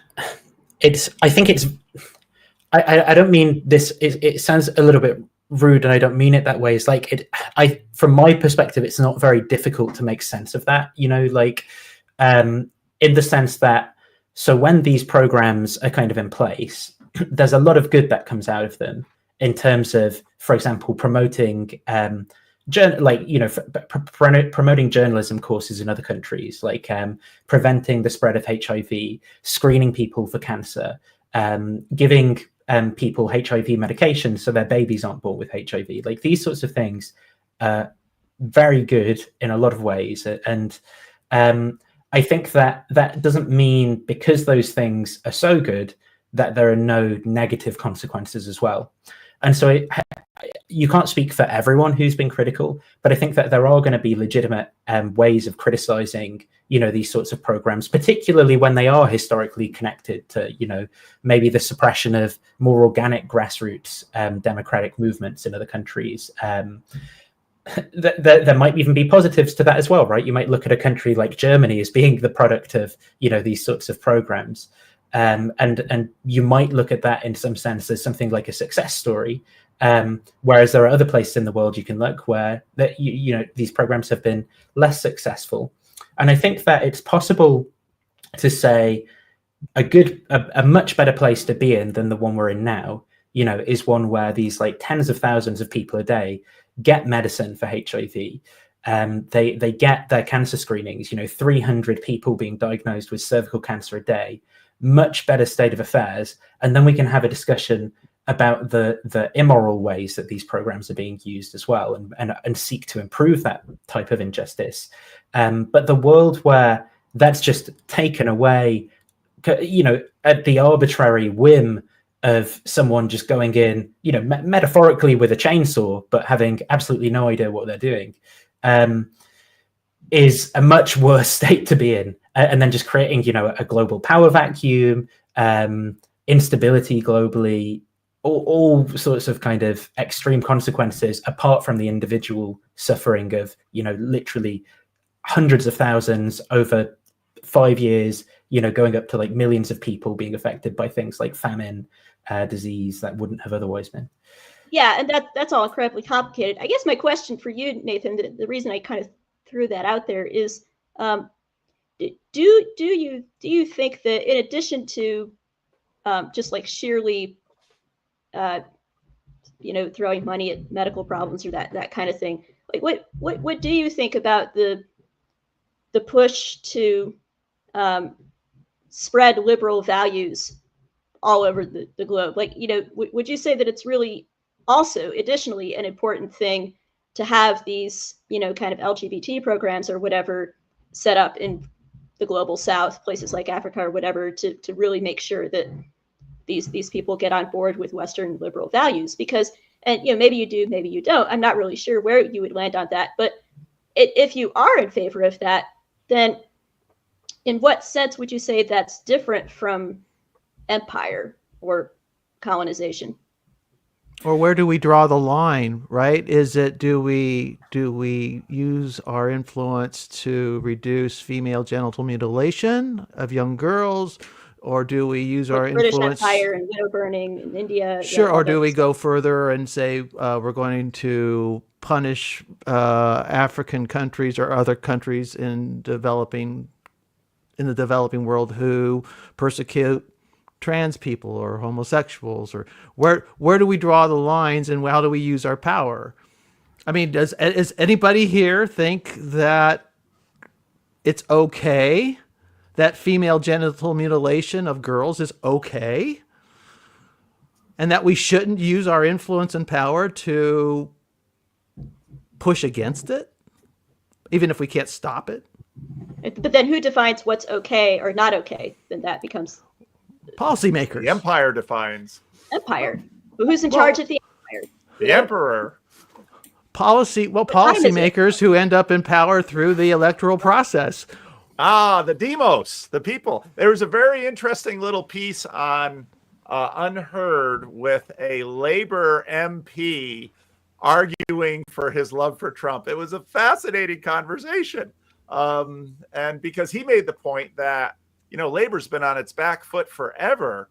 And what's sort of put Labor on its back foot is globalism. And Trump is the most anti-globalist president we've ever seen from the global hegemon, which is the American empire. And so one could argue that Donald Trump is the most anti-imperial American president that we've had since isolationism before the Second World War. Except he wants to expand our borders into Canada, and he wants to build a special American vacation enclave on the ruins of Gaza, on the Gaza Strip. Well, there's only so much anti-imperialism we can take when we got to slip back into some of our other acquisitive ways, and we've always known that Donald Trump really likes casinos and golf courses, baby. Yeah, and I loved talk about a Bible knowledge quiz. I love the giant golden statue of Donald Trump, and I thought every evangelical Sunday school kid looked at that and saw Daniel 3. It's the funniest thing I could imagine. But this is what. Donald, well, that'll make it easy Bible. to figure out. That's then the golden statue is the perfect thing for the Christians to find their dividing line with their loyalties to Donald Trump. That's right. Let him build it, and then we'll let the chips fall. That's right. Anyway, I'm gonna land the stream. So last words. Everybody gets a last word. I'm gonna start with Andrew. Andrew, last word. I've got nothing. I've got absolutely nothing. If you want to know why Andrew's face was red, chime in the hive mind. So that's what we had. Ethan, last word. Big chance here. Thanks for having me. It's nice to learn. Thank you for coming, Ethan. I really appreciate coming and stirring the pot. It was great. Mark D. Parker, killer of Captain Crunch and other serial entities. What say you? I look forward to talking to you, Bethel. And my last word is, I'm curious, and maybe Ethan could come on my channel. We could talk about it too. Is that do you want to clean out the temple, or are you trying to clean up the country? I'm not sure which. But that's it. Thanks, right. Paul. Thank you, Mark. Michael Sartori, author of Tents Before Temples. What say you? Buy my book, or I'll give it to you for free if you're poor. But I don't even know where the money goes. What are you charging for your book? Well, because it's so big. You can get it for $10 not for Kindle, but the paperback is $25 because it's so big. Lots of pages. Yeah. Lots of pages. Michael Sartori has written an 800-page book. Think about that. Not a small effort. Nathan Ormond, last words. What say you? Yeah, I just don't think people should be sort of laughing and memeing at the prospect of ethnically cleansing millions of the poorest people in the world and building gold statues on their houses. I think that this is some of the most despicable evil that humans can do, and it's been turned into memes and jokes, and people should be repulsed by this and moved to organization and action around this sort of thing. And I don't know what that exactly looks like, but otherwise it's compliance with some of the most evil things that happen, that humanity is capable of doing. Nathan, what do you think the odds are of this happening? Do you think the odds are more or less than Donald Trump building a wall between the U.S. and Mexico? You mean in the previous administration or the current administration, like finishing the wall, or doing it in the previous? I don't. Donald Trump was president for 4 years, running on a ticket of he's going to build a wall and Mexico's going to pay for it, and I laughed. Right. You think Gaza's going to be bulldozed and we're going to see a giant golden statue of Donald Trump in Gaza? You think Canada's going to become the 51st state? Israel already moving back? Israel are already moving back into Gaza. They have troops in Lebanon. They are not respecting the ceasefire deal appropriately. They're expressing intent to continue a war of aggression, now backed by Donald Trump's ego and his allegiance with Israel. So yes, I do. Biden I think stop that? No, Biden did not handle. Biden didn't want to alienate his audience his voting base by taking a particularly strong anti-Zionist, or not Zionist, I suppose, but more anti-Netanyahu would be the appropriate way of putting it, stance on the Israel-Palestine conflict. Do you remember when JFK wanted to inspect an Israeli nuclear reactor because he was afraid they were building a bomb? I know a lot about the history of the region. I know about American involvement and Kissinger's attempts to divide up the Arab world in order to not enable them to unite and become powerful. You know, I know about Reagan's promises to Syria and his going back on those promises. I know about the invention of suicide bombing through initially, you know, Shia theology, and then it's spreading through Hezbollah to members of Hamas who had been isolated on a mountaintop, and then them learning to suicide bomb there. Like, you know, I know about a lot of the history of the area and the complexities. What is the chance that Israel's not going to do what it's going to do? It depends what the claim is. The chance that Israel is not going to ethnically cleanse the Gaza Strip, they put about 10% on it. All right. Bethel, last words. Wow, there's worms running around everywhere. Just open that up. I have a lot of thoughts, but on Israel Gaza, but I won't share them here. I will just say thank you. Thanks for having me, Paul. This was a blast. I hope I contributed something. I will do the Michael thing, and I'll plug my Substack further up. And I also give away lots of free trial months for people who are strapped for cash. So if you're interested, but you're not sure if you can afford it, you can get in touch. I'm happy to get you set up. If you were going to write an 800-page book, what would it be about? I do not know.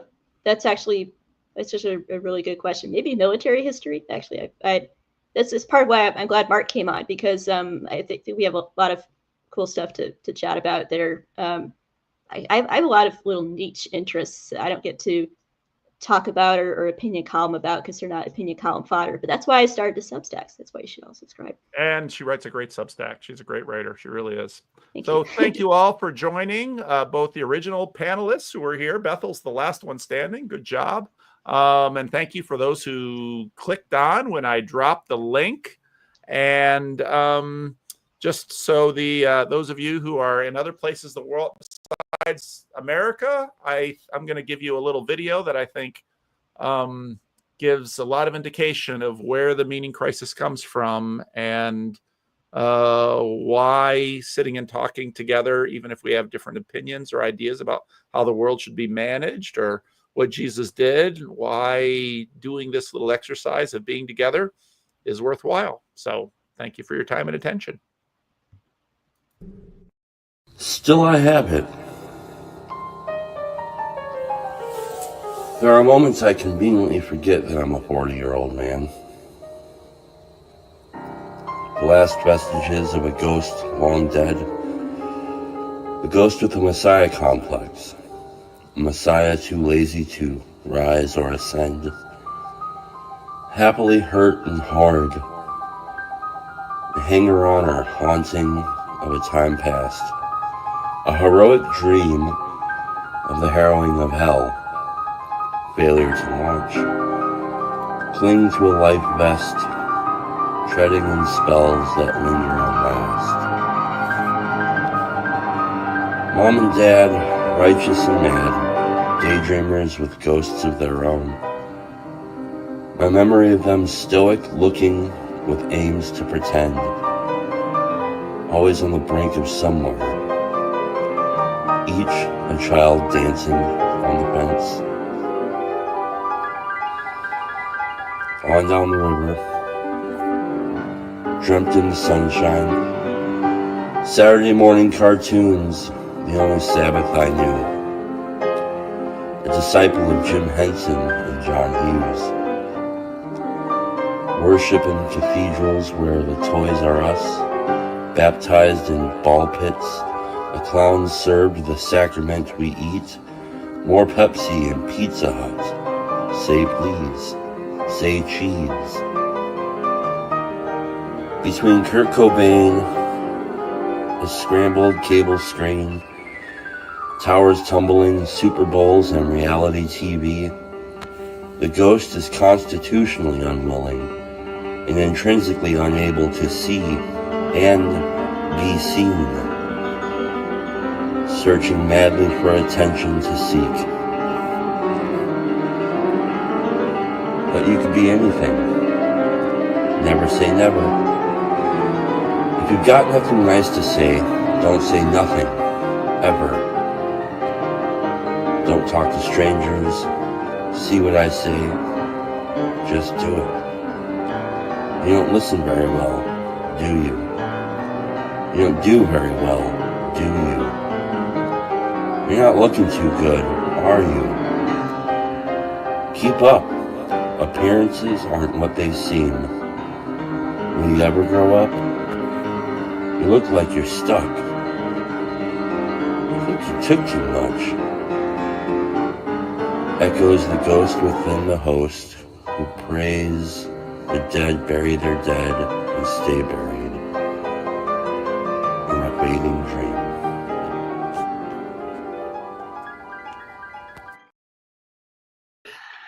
Ducks eat bread. They do. They like it.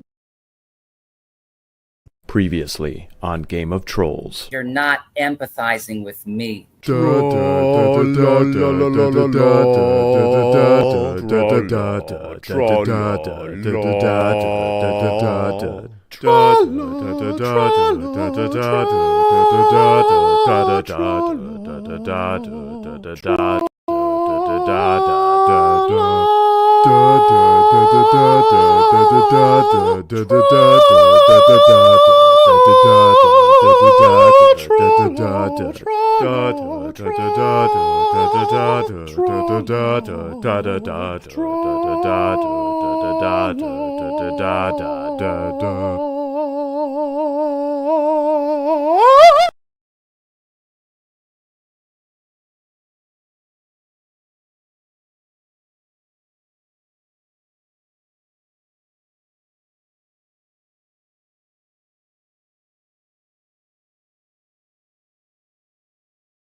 Where are you here? Oh, there I am. Hey.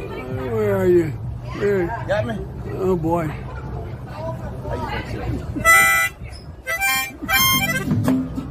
Yeah.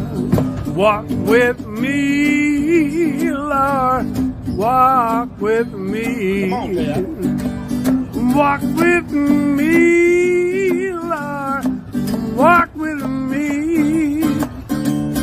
All that long is Jesus' journey.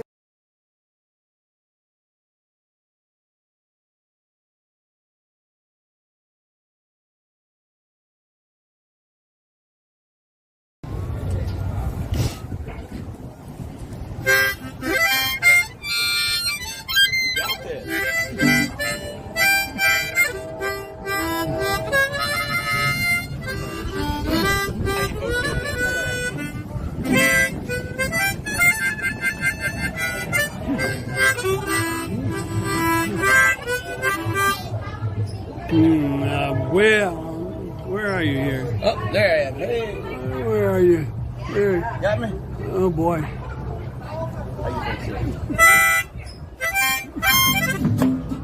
Yeah. Walk with me, Lord. walk with me. Come on, Dad. Walk with me, Lord. Walk with me. All along this Jesus journey. Walk with me, Lord. Walk with me. Yeah. Walk with my mama. You walk with my mama. Walk with me. Walk with me too. You walk with my mama. Yeah. Walk with me. And walk with me too. Oh, my. Yeah. Yeah. Jesus journey. I want Jesus. Want Jesus. Walk with me. Walk with me. Hold my hand, Lord. Hold my hand. Hold my hand, Lord. Hold my hand. All along this Jesus journey.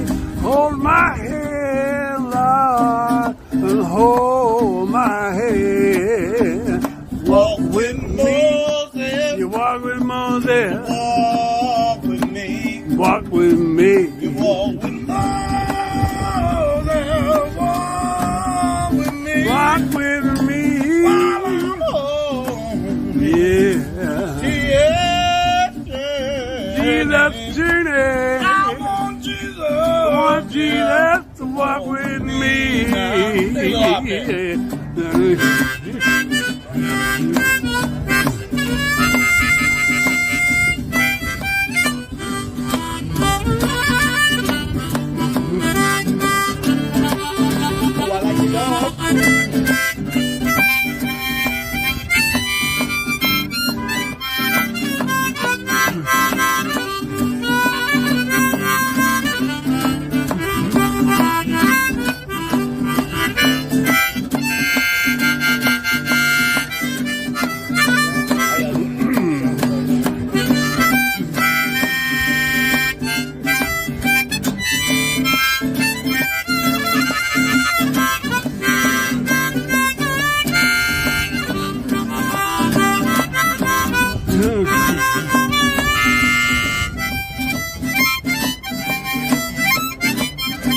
Say, walk with me, Lord.